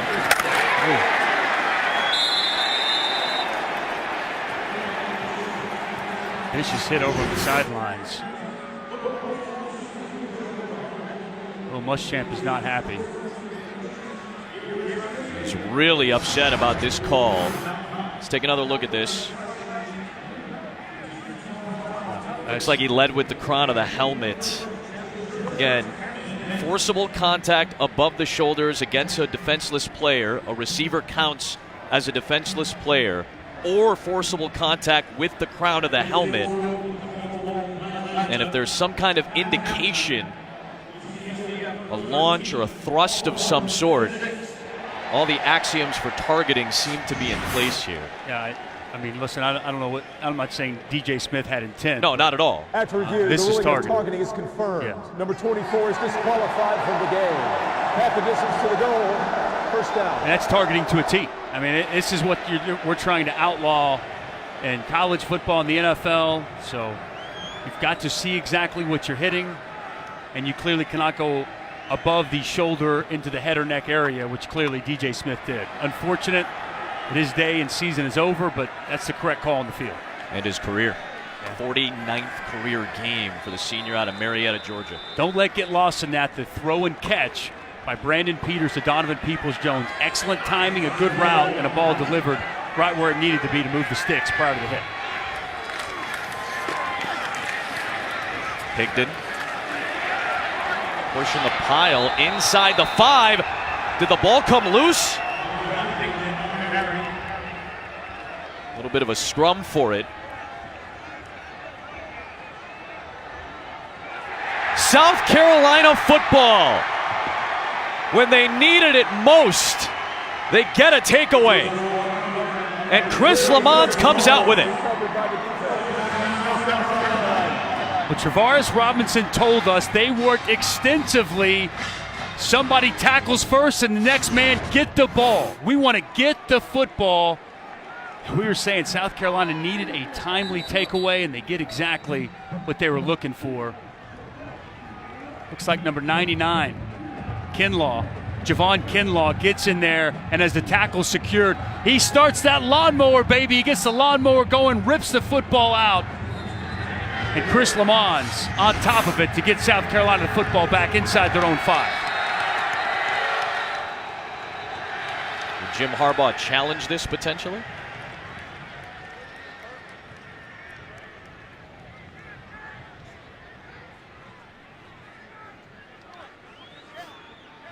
Michigan has called timeout to challenge the ruling on the field of a fumble recovered by the defense. The play is now under review. You get a maximum of 2 challenges in college football if your first one is correct. SouthCarolina. I was going to say, Dusty, the only thing you can challenge here is whether or not he was already down. Right. I didn't see it initially. The knee go down when that ball came out. It looked like the ball was stripped by Kinlaw while Higdon was clearly up. Doesn't seem like he went down there. From that look, it looks like the ball's out before anything touches the ground. Camera crew always does an excellent job of giving all the different looks. See the ball being stripped. Yeah, that ball is out before Higdon went down to the ground. So, yeah. I mean, Jim Harbaugh took a chance. I don't think it's a bad challenge by any means, but that's the only thing you could possibly challenge there. And looked like the ball was clearly out. You know, Tim Drevno, one of the things he pointed out, the offensive coordinator of Michigan, one of the things he pointed out to us, we sat with him yesterday morning, was ball security for Karan Higdon. One of the things that he's been so good about is taking care of the football as he's fighting for those extra yards.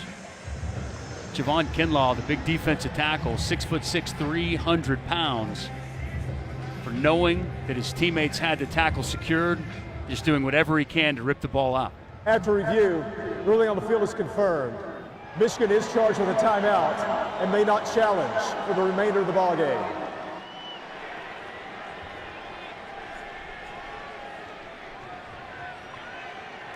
Exactly what South Carolina needed.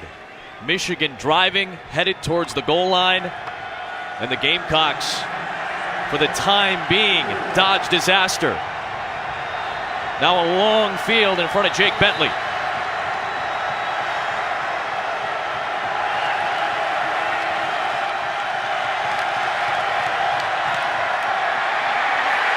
Under pressure, able to find Brian Edwards at the 8-yard line. Boy, watch Maurice Hurst work on this guard. He's working from the inside. He's going to beat this guard, and I mean clean.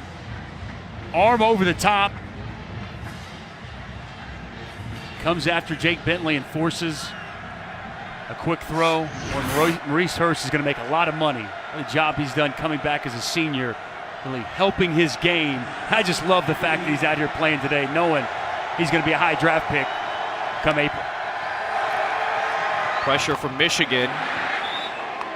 Dennis Daly, the left tackle, ended up falling down. There's no foul for intentional grounding. There was a receiver in the area. Third down.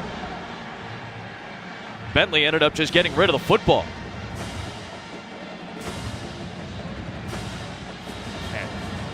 Hudson again coming off the edge. They have yet to be able to pick him up or identify when he's coming. Again, this is all part of Don Brown's scheme. He changes up so many different looks, moves these guys around, and it's difficult for these offensive linemen to pinpoint and figure out exactly who's coming. Another disguised look from Michigan. More pressure. This time, Devin Bush. These guys are good, man. It's very impressive to watch these guys work. I mean, moving around at the snap, prior to the snap, you had Hudson on the outside, you have Bush step up at the line of scrimmage, and he's just going to come clean off the edge, and nobody's going to count for him. Zach Bailey tries to get a right hand on him, but it's not enough. Devin Bush, one of the best linebackers in all of college football, was a finalist for the Butkus, and you see not just a second-level linebacker, but a guy at the line of scrimmage who's a quality pass rusher as well.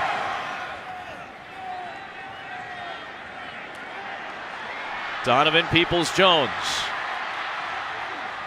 inside the 35-yard line. Great field position for the Michigan Wolverines.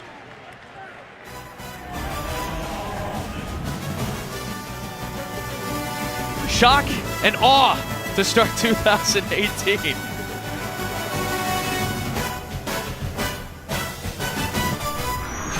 The Outback Bowl, brought to you by Outback Steakhouse. Hurry in January 2nd for your free bloomin' onion or coconut shrimp. The Lexus December to Remember sales event. Offers available for a limited time. And DiGiorno. It's not delivery, it's DiGiorno. Longest running sponsor of a bowl game is Outback here at the Outback Bowl. There's our buddy Ryan Nanni, sports writer for SB Nation. Somehow, in the third quarter, has become the bloomin' onion here at the Outback Bowl. Chris Evans inside the 30-yard line. Really fun story. Ryan constantly tweeting at Outback and said, how many retweets is it going to take for you to let me fulfill my destiny and become the blooming onion man?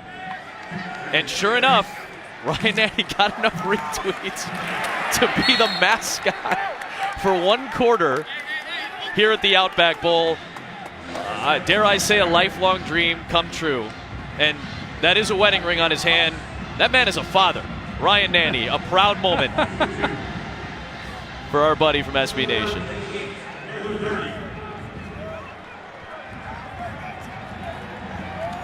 I think you'd look good in that blue.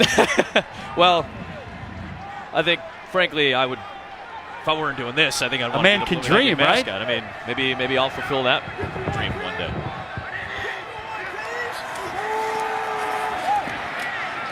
Incomplete. Looking for Donovan Peoples-Jones.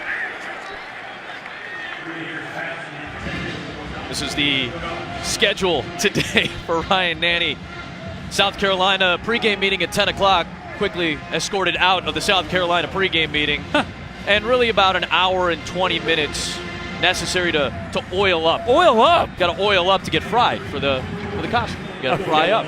Okay. Didn't know if he thought maybe there was going to be sun today. He was going to work on his stand. Hate to tell him, it's overcast and a bit rainy. Quinn Nordine, rock solid so far today. This will be from 48. And the Wolverine kicker does it again.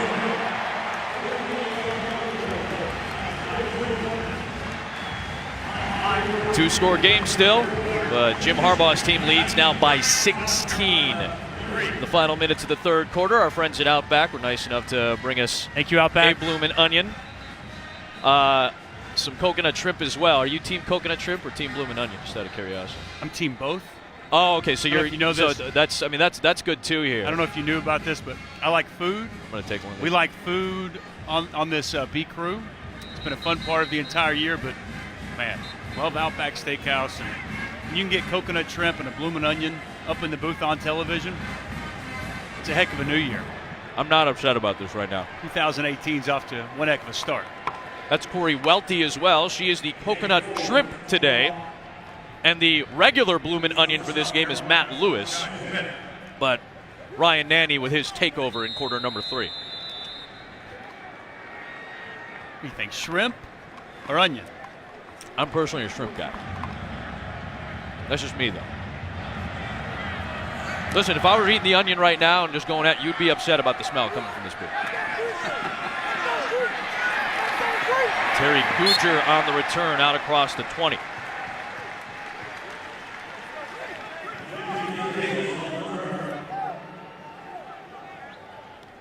South Carolina's got to get something going here. Yep. I mean, it's been tough sledding all day long for this offense, but at this point, as you look at it, it feels like Michigan offensively is starting to settle in. It's been a good start to the second half for the quarterback, Brandon Peters. 10 drives today for South Carolina, just 4 first downs. Jake Bentley been unable to get anything going so far. We'll get Brian Edwards, the receiver, going when one-on-one outside. Under pressure, finds Rico Dowdle. And Rico Dowdle, there's a first down for South Carolina. Corey Helms, the right guard, through a quality block outside to help spring Dowdle pick up those extra yards after the catch. Screen pass into the boundary, well blocked. A nice pickup for South Carolina. Timeout, Michigan. Their second of the half. 30 seconds. Jake Bentley, the sophomore out of Opelika, Alabama, by way of Burns, South Carolina. Graduated high school in 3 years. After his junior year, he enrolled at South Carolina. His dad, who was a longtime coach in South Carolina, ended up coming over from Auburn to take the running back coach job at South Carolina. For this game, after Kurt Roper, the offensive coordinator and quarterback coach, was fired in the first week of December, Brian McClendon is calling the plays, and Bobby Bentley is the interim quarterbacks coach, Jake's dad. Well, watching Jake on the film, man, he shows you some great stuff where you're like, man, this could be a next-level quarterback with some of the throws he makes outside the numbers. Too much inconsistency and issues with accuracy, and have to continue to work on that heading into next season. Khalid Hudson right there to stop Dowdle. Don Brown stopped well short of comparing Khalid Hudson to Jabril Peppers. They play the same position, but he said these are different players. But man, Khalid Hudson just jumps off the screen, the tape, his versatility, and here today, he's been a one-man wrecking crew, blitzing, out in coverage, showing off the full skill set. Flag thrown. Bentley flings it up there for Ortre Smith. Good coverage by Long. Smart play. Free play. It was offsides by Michigan, so take your Offside. shot down the field. Number 93, defense. 5-yard penalty. Second down.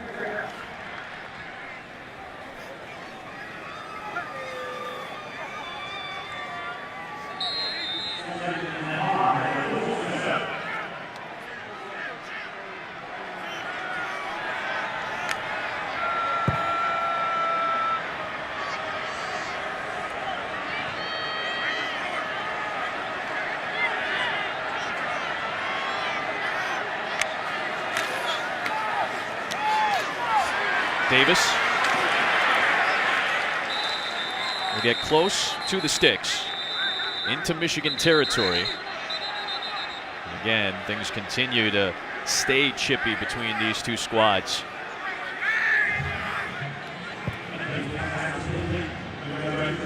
Stock blocking outside. Ortre Smith, the true freshman, wide receiver, helps allow Davis pick up a couple extra yards.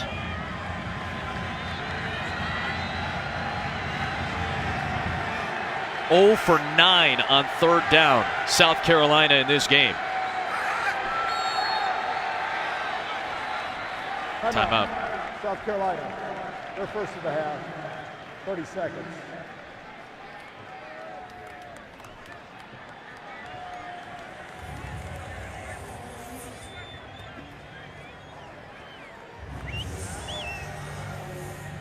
Will Muschamp displeased.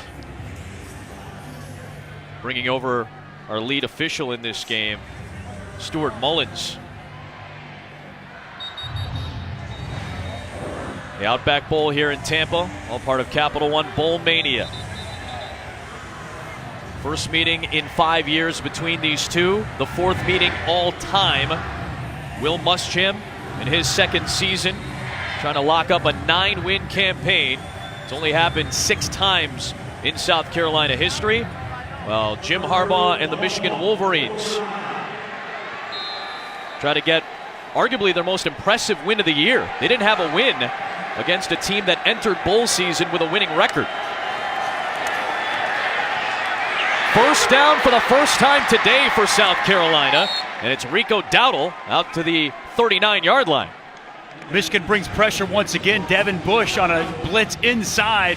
Nobody accounts for Dowdle out of the backfield. He's wide open in the flats.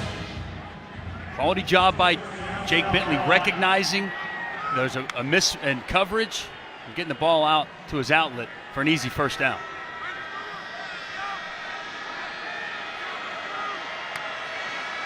High snap, handled by Bentley. Ortre Smith. Flag is thrown though. The illegal man downfield. It's a run pass option. Ineligible player downfield, number 70. Offense, 5-yard penalty. First down. Alan Knott, the center, got called for that. Just so people know at home, run pass option.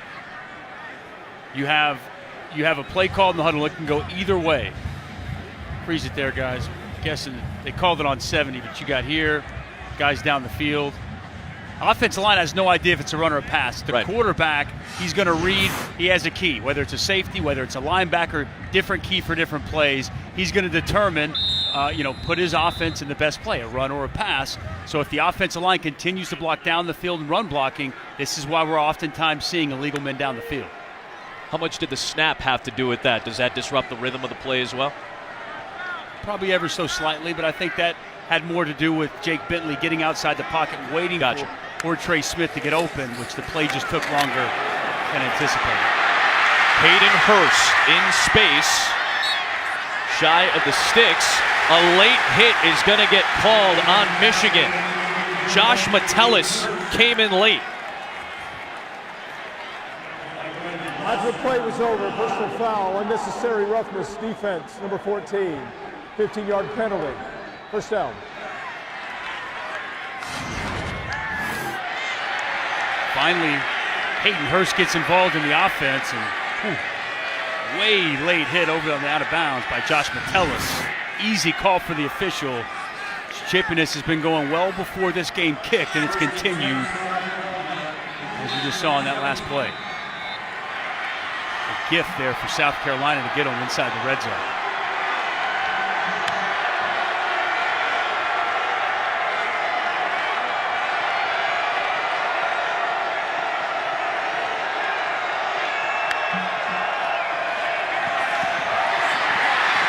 Dowdle in space, touchdown South Carolina from a man who hasn't played since midway through the season. They're excited, but they got to get ready because they're going to have to go for 2. Like the play call. Speed option into the boundary. Not a lot of room for Dowdle to work. Makes the guy miss, and he cuts it all the way back. And he finds Pater. Nice read by Jake Bentley. Good vision and nice cutback as Dowdle finds the end zone. And the guy, we didn't even anticipate the play. I was at practice 2 days ago. Dowdle wasn't doing anything, and here he is finding the end zone for the South Carolina Gamecocks.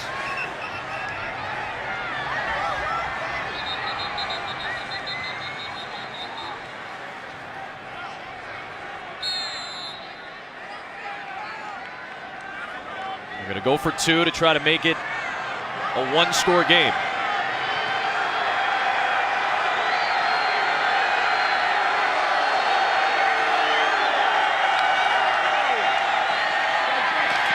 Bentley was looking for Hurst, but Devin Bush got in the passing lane. It remains a 10-point game. Yeah, there's a stack formation. The right side, they motion Hurst in and then motion him back out. They just want to get him into the flats. Man-to-man coverage. And he was open. He had good position. A fantastic play by Devin Bush. Back to the touchdown. Speed option into the boundary. It's a good read by Jake Bentley. Off of the defensive end, Chase Winovich. And then the rest is all Dowdle. Missed tackle by Jamark Woods. Here's your boy. Ryan is living it up right now.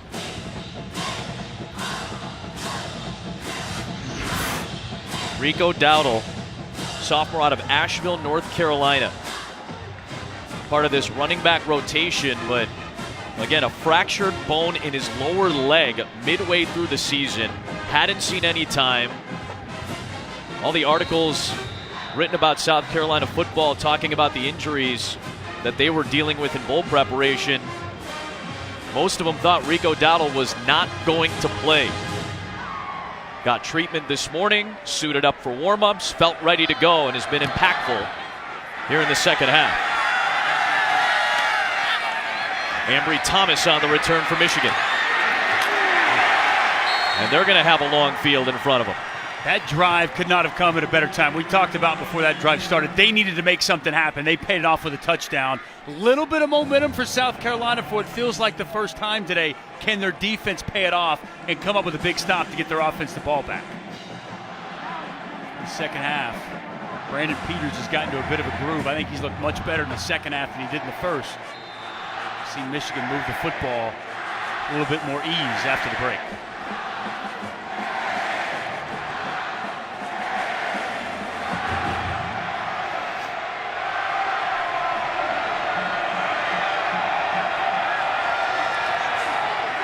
Ron Higdon, good hole to run through. He'll pick up 8 yards. Big hole off the right side. John Runyon filling in. Cesar Ruiz, right side of that offensive line, opened up a big gaping hole for Karan Higdon. John Runyon, the son of John Sr., the former Michigan offensive lineman who spent 14 years in the NFL. Pro Bowler with the Eagles in 2002.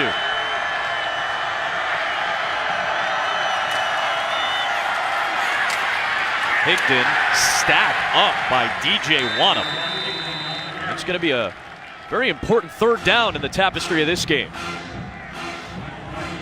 Expect power football. Nice play by DJ Wanham. He's had a great year for South Carolina. They are very excited about this true sophomore. Long, athletic, very instinctive player, and they say he's got the it factor. Showing some of the it factor there on second down. Taylor Stallworth, big nose tackle in the middle. Such a key with the push inside all year. If he can get off a block and make a play. That ball is loose, and South Carolina has it. Javon Kinlaw.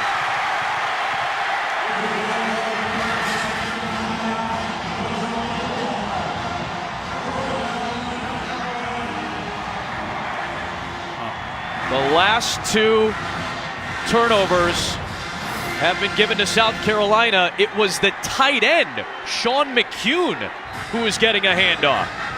And Sean McCune, who's not a ball carrier outside of catching the football. They try to hand him a handoff. He's playing in the fullback position, try to give him the fullback dive, and he just doesn't take the handoff properly. Ball's on the ground. South Carolina's on it. And I mentioned it felt like they had some momentum. Momentum has drastically swung to the South Carolina side. From the 21-yard line, Bentley, end zone, it is caught! Touchdown, Brian Edwards! Just like that, this game has turned on its head.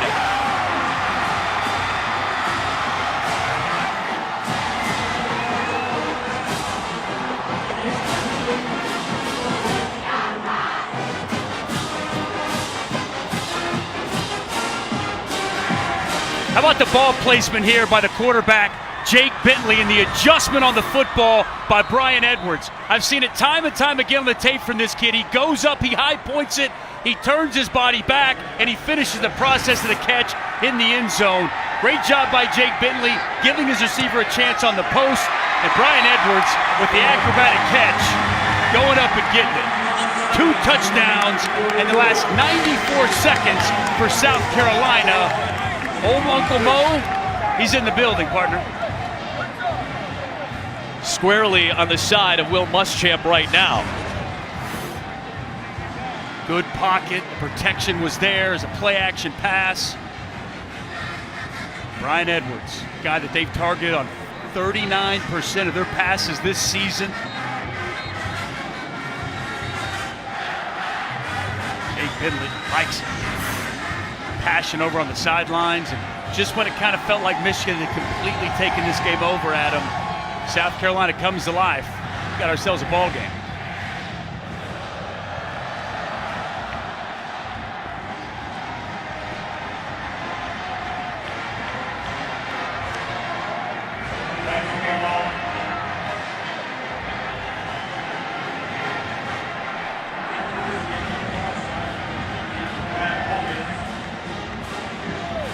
Javon Kinlaw has made a major impact here in the second half as well. Sophomore out of Charleston, South Carolina, a junior college transfer who came in at 340 pounds, and not a good 340. He has slimmed down significantly with the help of Jeff Dillman, the strength and conditioning coach, and Kristen Coggin, the team nutritionist that has worked on his diet. He looks good on the tape too. Quickness, redirects, just a true sophomore. And I had a chance to stand next to him at practice the other day. He's got an NFL frame. Long, 6'6". And now that he's gotten himself into the proper shape, he can really see a difference, and it translates onto the field. Got a delay here because I believe the official's mic was having some issues, so one of the technicians just came out to adjust the microphone of Stuart Mullins, that microphone pack. Now we've got ourselves a 3-point game.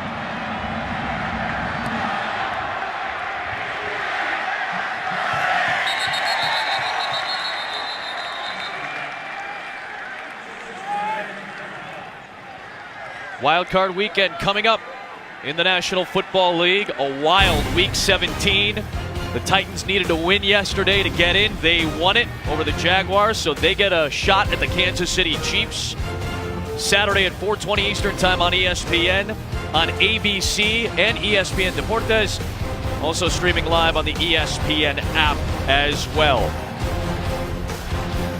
Still going back to that last combo, I'm surprised Sean McHugh was in there at fullback taking a handoff.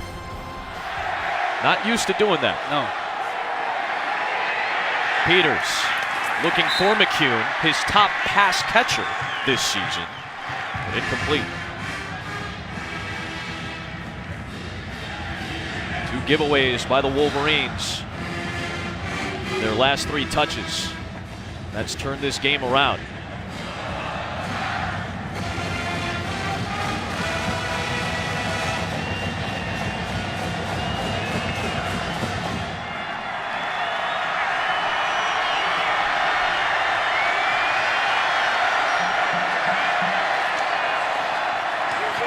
Jones, good blocks out on the edge. He's got the first down.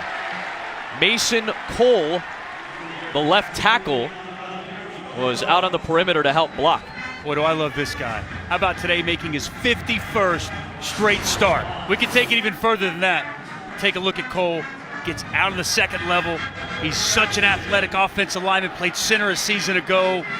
He can get to the second level, gets a nice little just piece of the cornerback and helps spring a nice first down by Donovan Peoples-Jones. Mason Cole, 51st straight start. Adam, 51 straight starts in high school. His 102nd straight start. What a war daddy, the big left tackle for Michigan is. Durability, he's got it. He'll be having interviews for the NFL draft here in a little bit. That's really all he needs to say. In the third quarter. Mason Cole and the Wolverines still lead it by 3, but South Carolina with a push at the end of the third. Pretenders? That's the sign that Baker Mayfield, the Heisman Trophy winner, is walking into the Rose Bowl with. Focused and ready. 5 o'clock Eastern on ESPN. The Progressive Bowl Challenge Cup is here at the Outback Bowl and will be awarded to the conference that has the highest winning percentage in the postseason. The Big Ten, 7-0 through their first 7 bowl games. They've already clinched the cup, but Michigan does have a chance to try to race this final baton to the finish line and make it 8-0 for the Big Ten. Big Ten has been unbelievably impressive so far in this bowl season. Can Michigan finish it off perfect? A quarter to find out. Teron Higdon got hit by Fennell.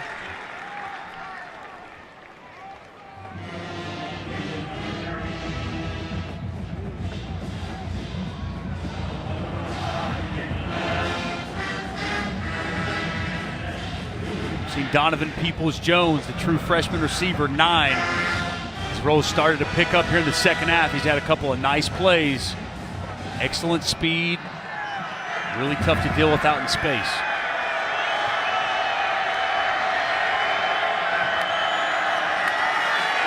Deep drop for Peters. Trying to find McCune underneath. Good coverage by Steven Montag, a nickel safety. Has excellent coverage down the field.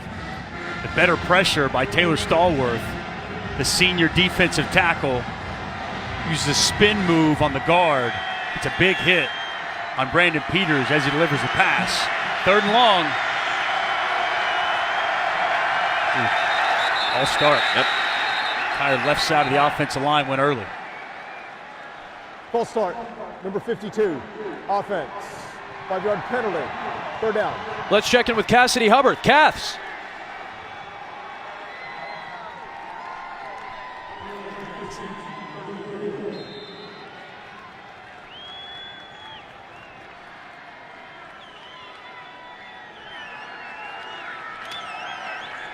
Thanks so much, CH. 13-13. Scott Frost. Interesting score there. It's ready to play. It's impressive. Trying to finish off the only undefeated season in college football this year at the FBS level. Nothing there for Teron Higdon. Aaron Sterling in on the mix defensively. It's just a 3-man down lineman. They were going to play a drop 8, expecting throw down the field, and the defensive line just too much. Well, Scott Frost, what a story this is. You know, we had them for UCF, USF, the big game on Black Friday. Watched them finish the regular season undefeated. They pay it off, the conference championship, and I just tip the cap and salute Scott Frost, even though he's the head coach at Nebraska, for finishing the season and for finishing what he started there with the UCF Knights, trying to make it a perfect 13-0. Impressive stuff from what UCF is given us this year. South Carolina trails by 3 and they get the ball back. Turn of the tides here in the second half and the third quarter. It was a speed option to Rico Dowdle. We didn't know he was going to play. He's making guys miss into the end zone. Momentum swung. Fumble happened. Javon Kinlaw's on top of it. In the next play, a post route, an acrobatic catch by Brian Edwards. Last 2 snaps for the Gamecocks have resulted in touchdowns, and now they have the football with a chance to take their first lead of the game.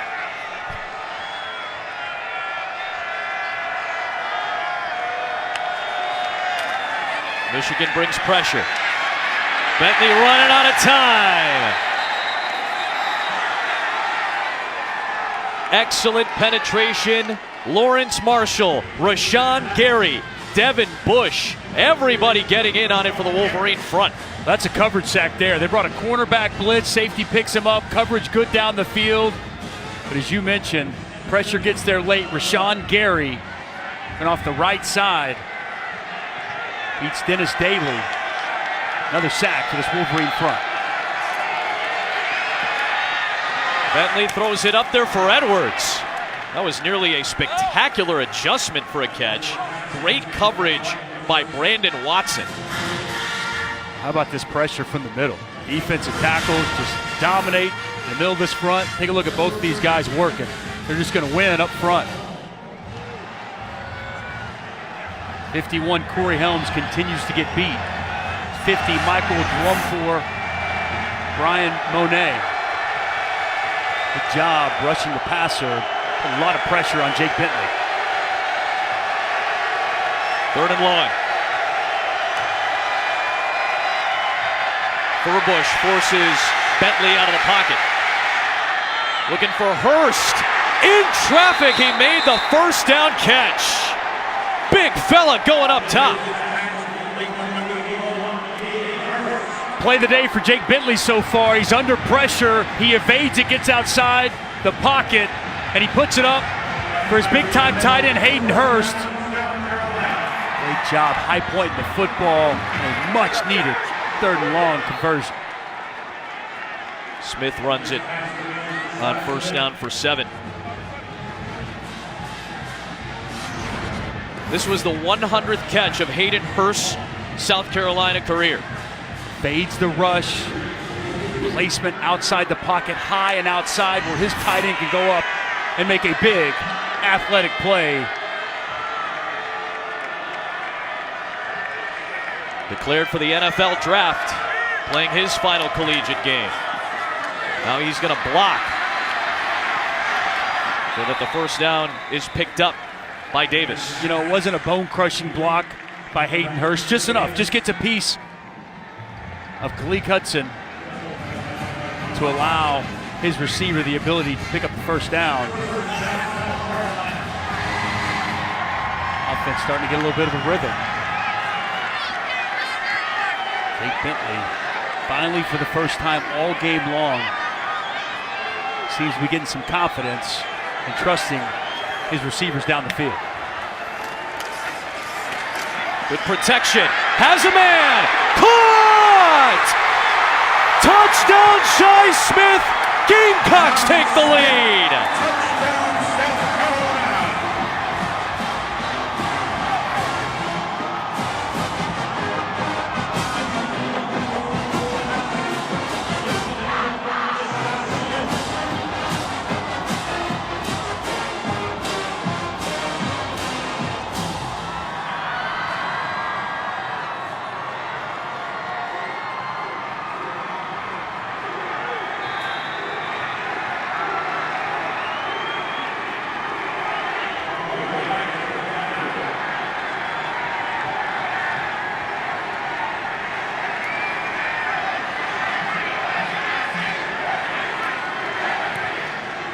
Straight points. 3 touchdowns on the last 7 offensive plays for South Carolina. Jake Bentley, 3 years it took him to graduate high school. He's been the starting quarterback for South Carolina the last year and a half. Big time plays. All right, let's take a look at what happened. Shi Smith's working in the slot. It's going to be a slot fade. He's working on the safety, Tyree Kennel. But how about the other safety at the top, 26, Jamark Woods? He's a freshman. He goes the wrong direction. What do we have to have? Protection. The offensive line gives a great pocket for Jake Bentley. And Shi Smith in one-on-one coverage, he beats the safety, Tyree Kennel. The other safety cheats the wrong side over to Hayden Hurst. It's a wide-open touchdown. Perfectly thrown football by Jake Bentley, the sophomore quarterback, in South Carolina on top for the first time today here in Tampa. 20 consecutive points and a comeback for the Gamecocks with a long way to go. Embry Thomas out across the 20.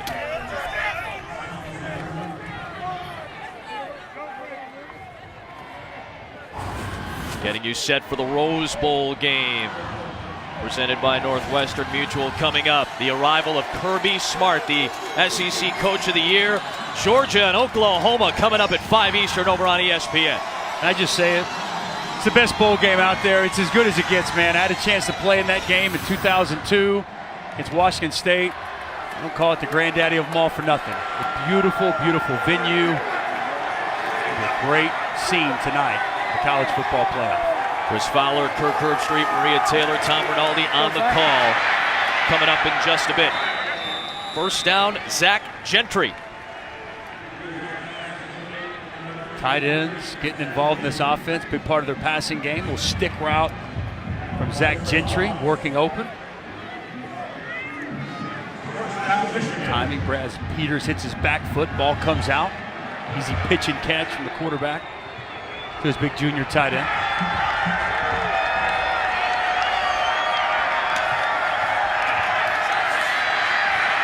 Peters nearly escaped the pressure, but I think that may have been a grab of the face mask by Brad Johnson.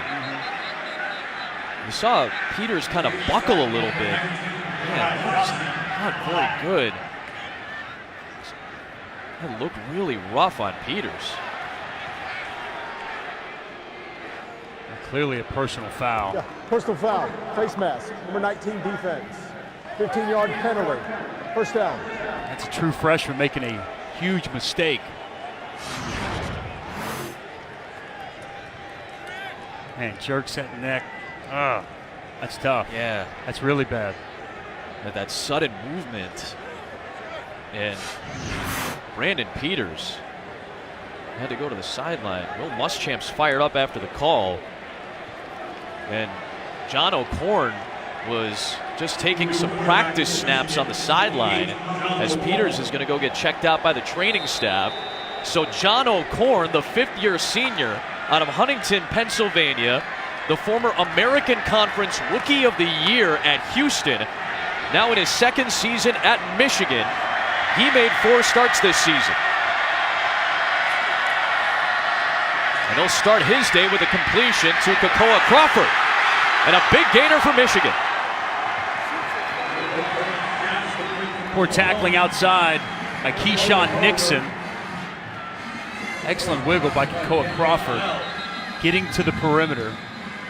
Official timeout for an injured player. If you're a defender, you've got to force, if you're a defensive back, you have to force that wide receiver back into your help. You cannot allow him to get to the perimeter, to get outside. You have to keep your outside shoulder free, force him back inside. Poor job out there on the perimeter at Keyshawn Nixon. We've got a ball game here in Tampa, Michigan with the ball, looking to take a lead when we get back.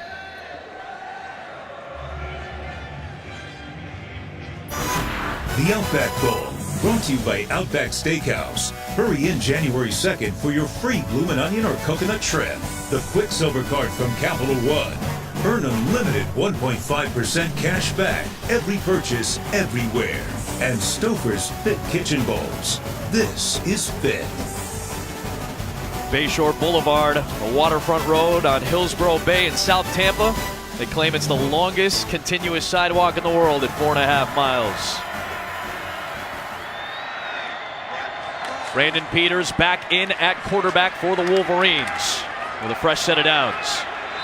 And Chris Evans gets swallowed up.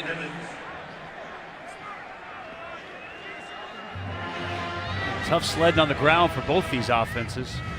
We knew coming in both these front sevens were very physical. South Carolina's been bringing an extra hat into the box quite a bit of the day.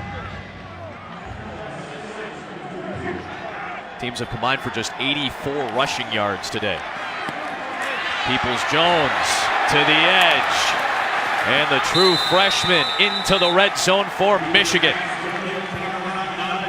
This guy's a playmaker.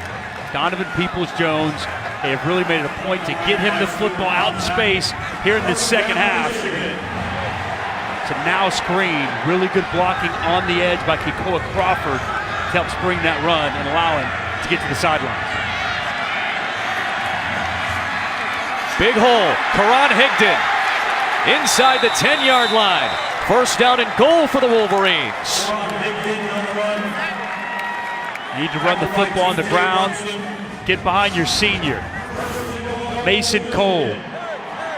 Big hole off the left side once again. This Michigan offensive line. Peters. Looking. Pumping. Getting away. Montauk, good pressure from the defensive backfield. Smart. He wanted to go to Sean McCune early. He was covered. Goes through his progressions, nothing's there. He gets outside the pocket. Very smart, gets rid of the football to fight to see another down.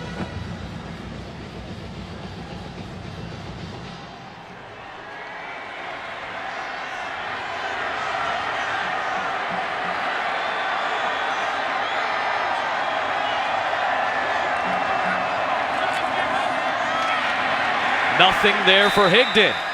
DJ Wanham, sophomore out of Stone Mountain, Georgia. Stonewalled him. Inside zone, backside defender, DJ Wanham. He's unblocked. Really closes down the space quickly. Makes a nice play right at the line of scrimmage.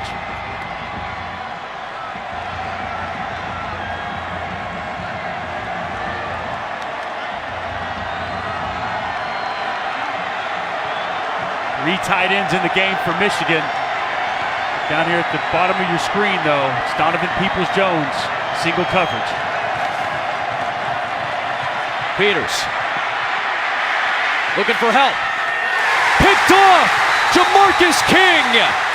Red zone takeaway by South Carolina.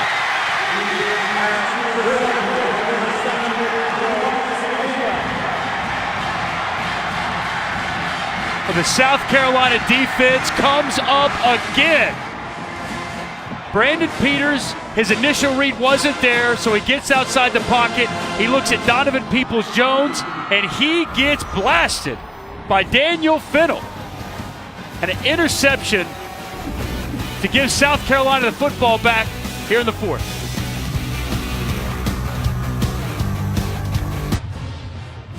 An important social note. There were 14 African-American head coaches to start 2017. That's about 11% of the coaches.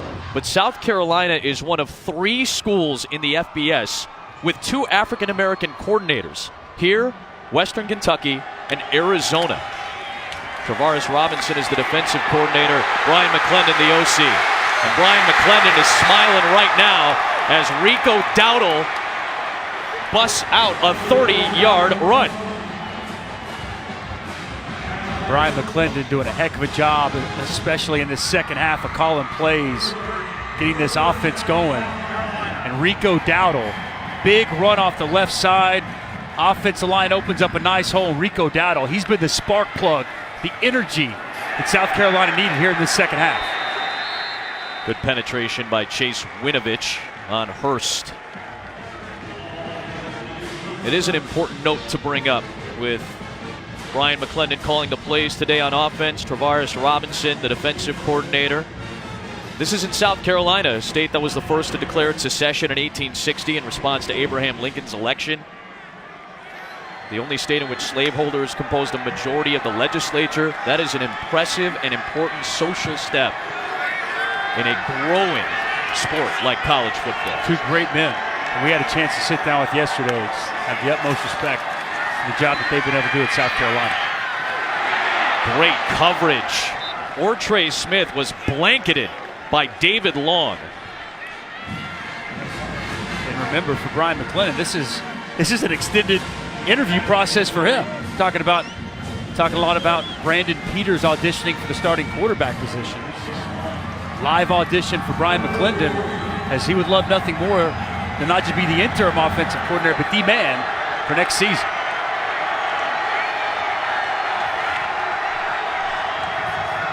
Huge third down, and they give Bentley the time he needs in the pocket.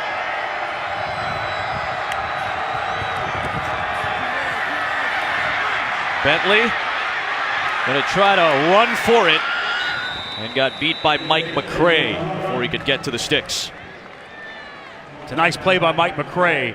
He's got the running back, A.J. Turner, in man-to-man coverage, and he's running with Turner while at the same time keeping his eye on Jake Bentley to see exactly what he's going to do. Once Bentley decides he's going to run with the football, he leaves the coverage and makes the tackle on the sidelines. Outstanding individual effort by the senior, Mike McCray.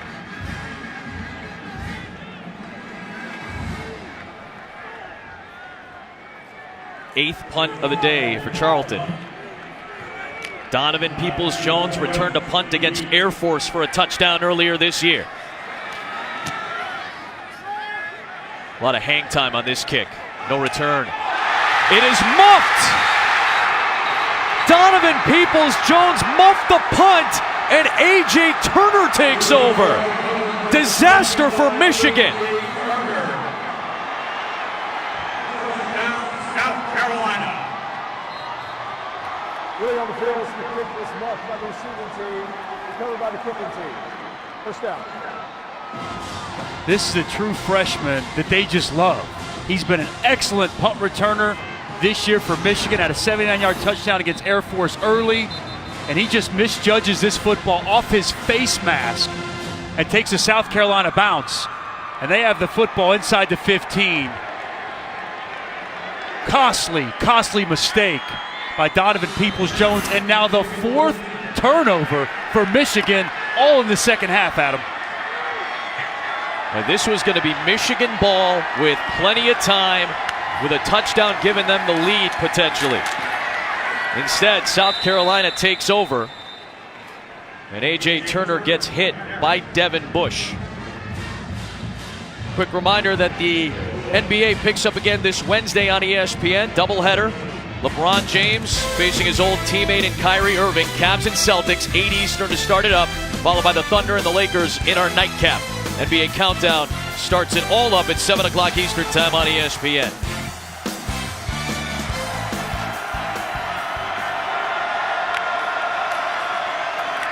Speed option for Turner, and a good tackle by Mike McCray. Boy, if you hold South Carolina to a field goal here, huge win, keeps it at a touchdown game if you're Michigan. You're exactly right. This was timeout for the Chief player. And Mike McCray, one of those leaders on this defense, down after the play. Unfortunately, it was his own player, Aubrey Solomon, coming in late on the pile, gives him a shot in the shoulder. Hopefully McCray's okay.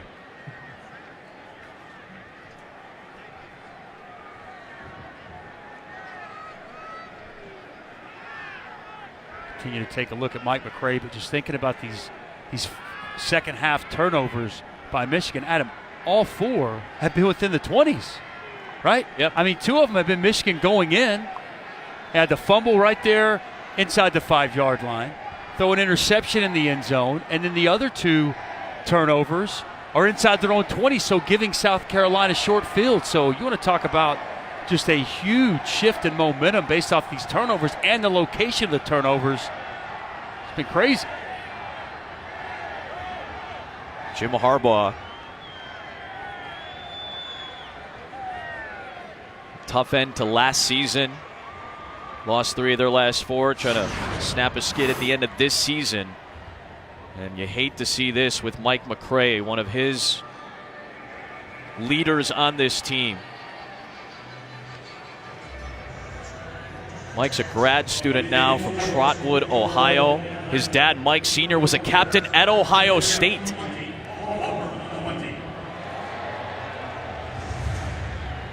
McCray playing his 38th game as a Michigan Wolverine. Slow to get up after the play, but he is up, and that's good to see. I'd imagine Mike's going to have a great opportunity at the next level. Been an excellent linebacker here at Michigan for quite some time now. Back-to-back years, honorable mention, all Big Ten, and a key piece.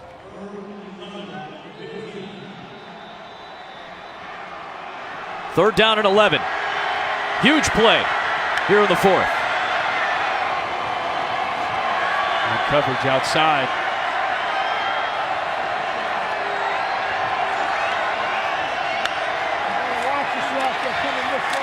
A run for Bentley.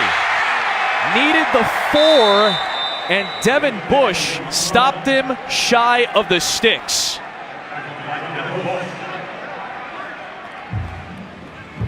Well, a field goal makes it a 7-point lead for South Carolina, and that's what Will Muschamp wants right now. Smart call, get your points, go up a full touchdown. quarterback draw on 3rd and long. They weren't going to run the risk of turning the football over, and Jake Bentley making a man miss. The safety Tyree Cannell almost gets the first down, but sets up a chip shot for his kicker.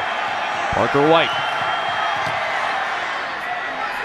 It's a touchdown game with 3:47 to go. We're set up for a great finish in Tampa. Let's check in with Cassidy Hubbard.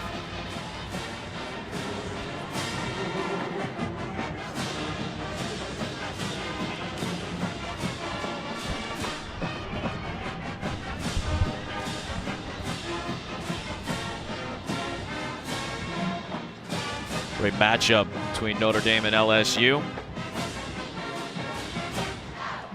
Will Muschamp trying to make a little bit of history with South Carolina today, seeking his 15th win. That would tie him with Steve Spurrier and Joe Morrison for the most wins through 2 seasons as the head coach at South Carolina.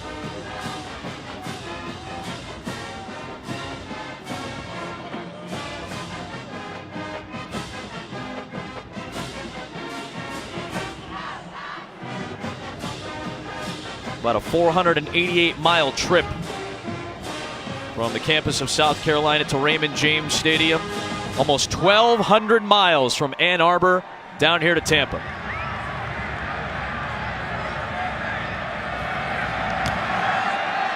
It's been a back and forth and entertaining Outback Bowl.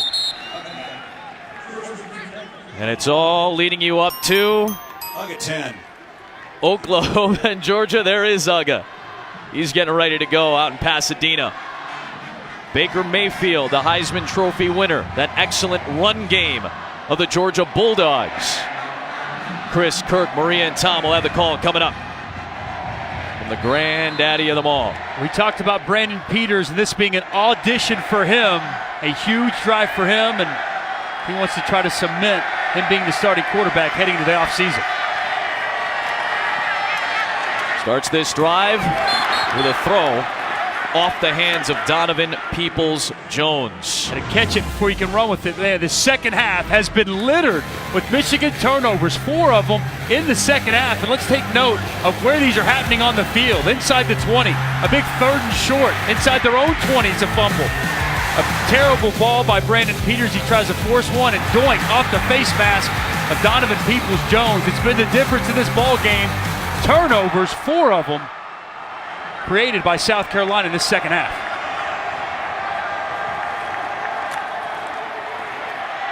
Peters a little bit out of the reach, but on the hands of Collins. You know how I feel, Adam. If it hits you on the hands and you're a receiver, you need to catch the football. The ball was thrown a little bit inside. Nico Collins, the true freshman, got to continue to work to the football. Shallow in-cutting route. He's got to be able to come up with that ball. Now 3rd and long. Expect pressure. The defensive coordinator, Travaris Robinson.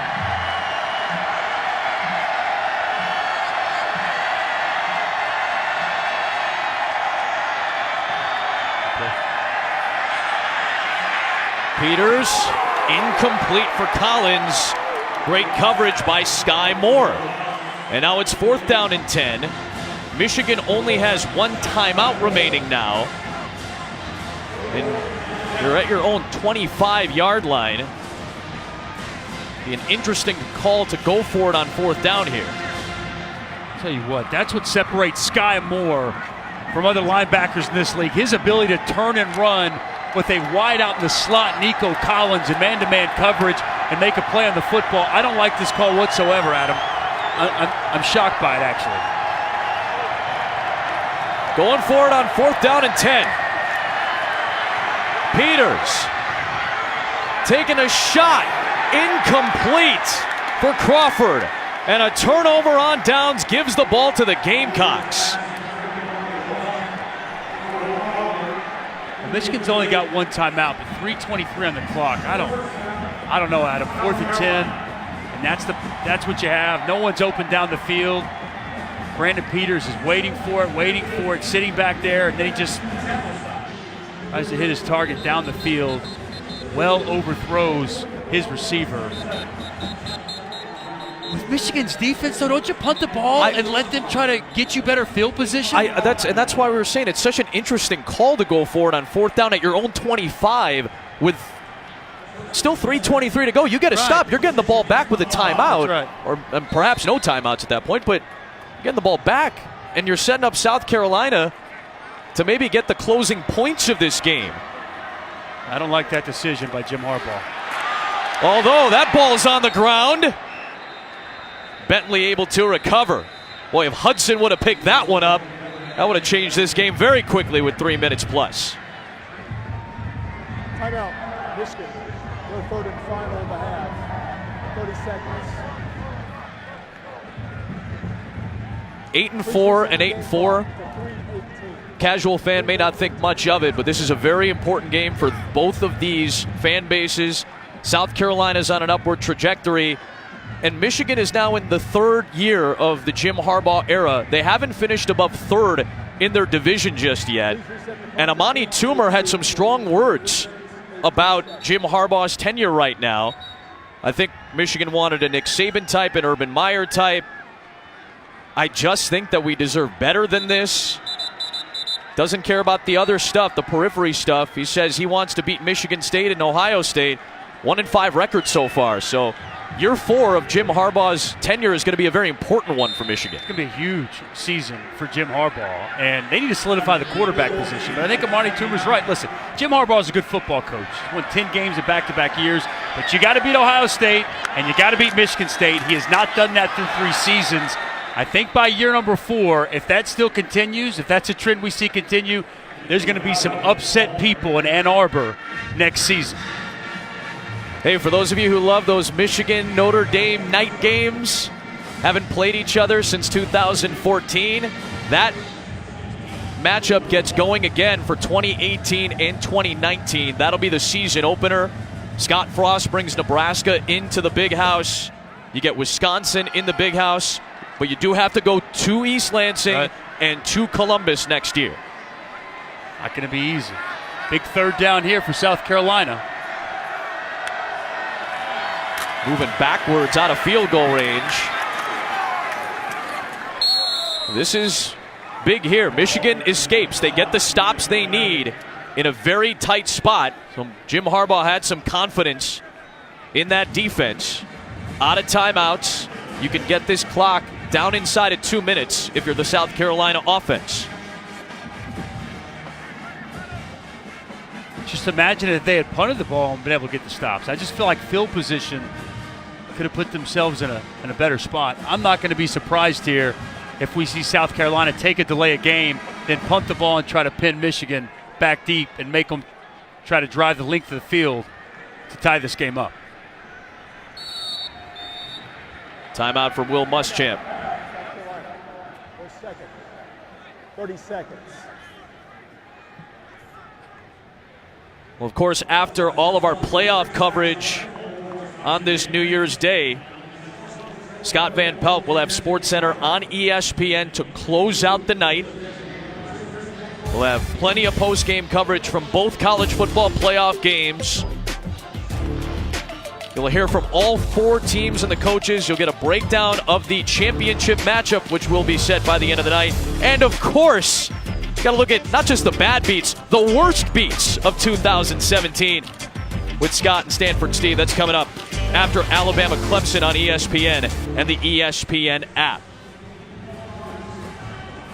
Parker White's longest career field goal was a 47-yarder against Tennessee. This is a 48-yarder to potentially seal it.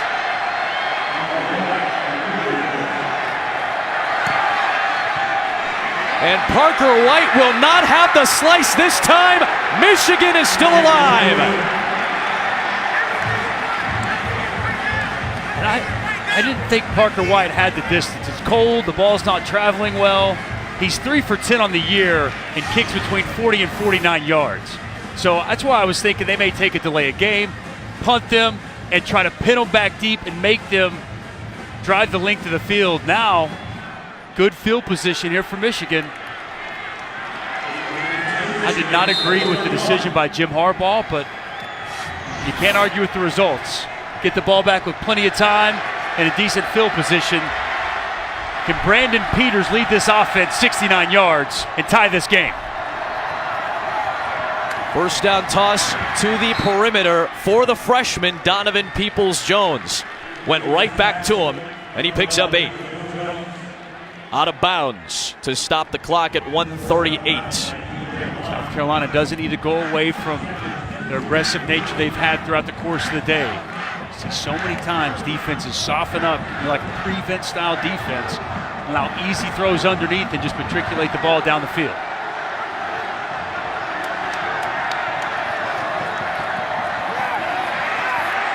Peters will slide down near the 40. Clock continues to move inside of 90 seconds.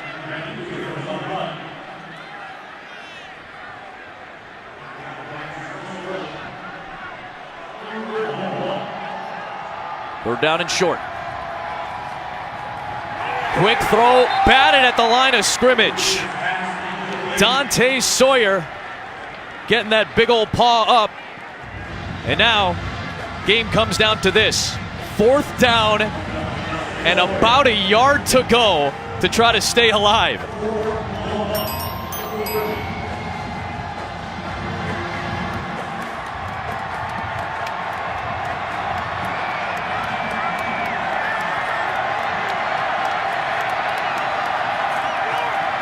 It's the 3-man rush. Peters. Intercepted rather by Steven Montag to seal it for South Carolina.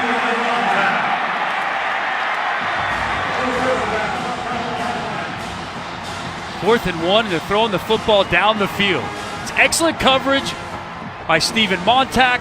Undercuts the route on the out.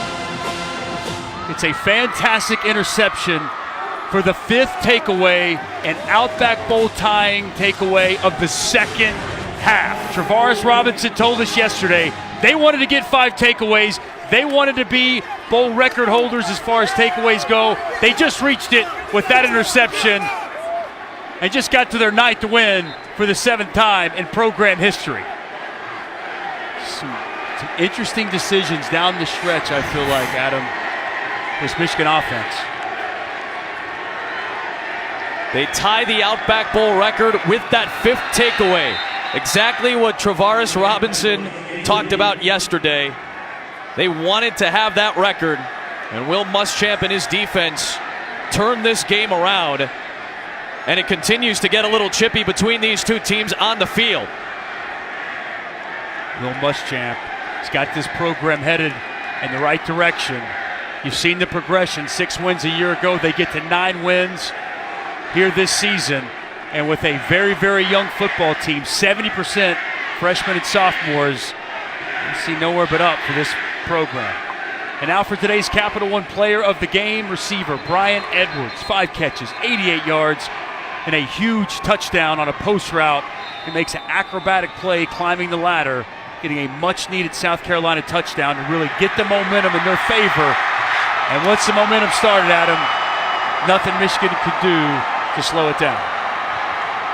This was a 19-3 game with Michigan on top with about 2.5 minutes to go in the 3rd quarter. Over the final 17-plus minutes, South Carolina outscored the Wolverines 23-0.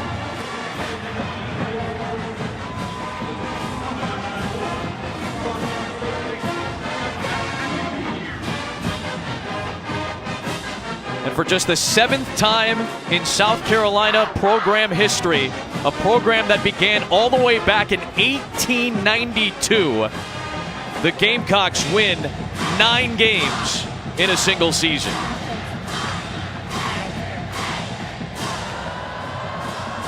There will be some questions on those final moments for Michigan's play calling and decision making. There will be a lot to celebrate for South Carolina. Let's check in with Molly McGrath. Thank you, Adam. Coach, that game was sealed by the 5th takeaway. That's the Outback Bowl record tying takeaway. What kind of fight did you see in your defense there down the stretch? Well, nothing that I haven't seen all year. Very gritty performance by our football team. We may not have the history, we may not have the tradition and all them trophies, but we got some grit and some toughness and some fight in this group, and it's a lot of fun to be a part of, and the great thing is we're just building. I just saw your quarterback. He was pretty emotional. He's crying here on the field. How did he find success against the #1 pass defense in the country? Those guys are really good. They cover really well. I thought Brian McClendon did an outstanding job of DCing and looking back and getting us in the right looks. We hit him on some deep balls down the field. The ball to shy. We moved the ball in the first half. We just didn't get any consistency, and we turned the ball. It was kind of cold when you have this stuff happen to you. Of course, and you guys now the 7th team in school history with 9 wins. How important is that for you moving forward for what you want to do with this program? Well, first of all, to thank you to our seniors and the job they did for our program. They did a phenomenal job. We're a 3-win team 2 years ago. 9 wins, springboards us forward, and I'm really excited about our future. All right, congratulations on the win, Coach. Thank you. Thank you. Adam.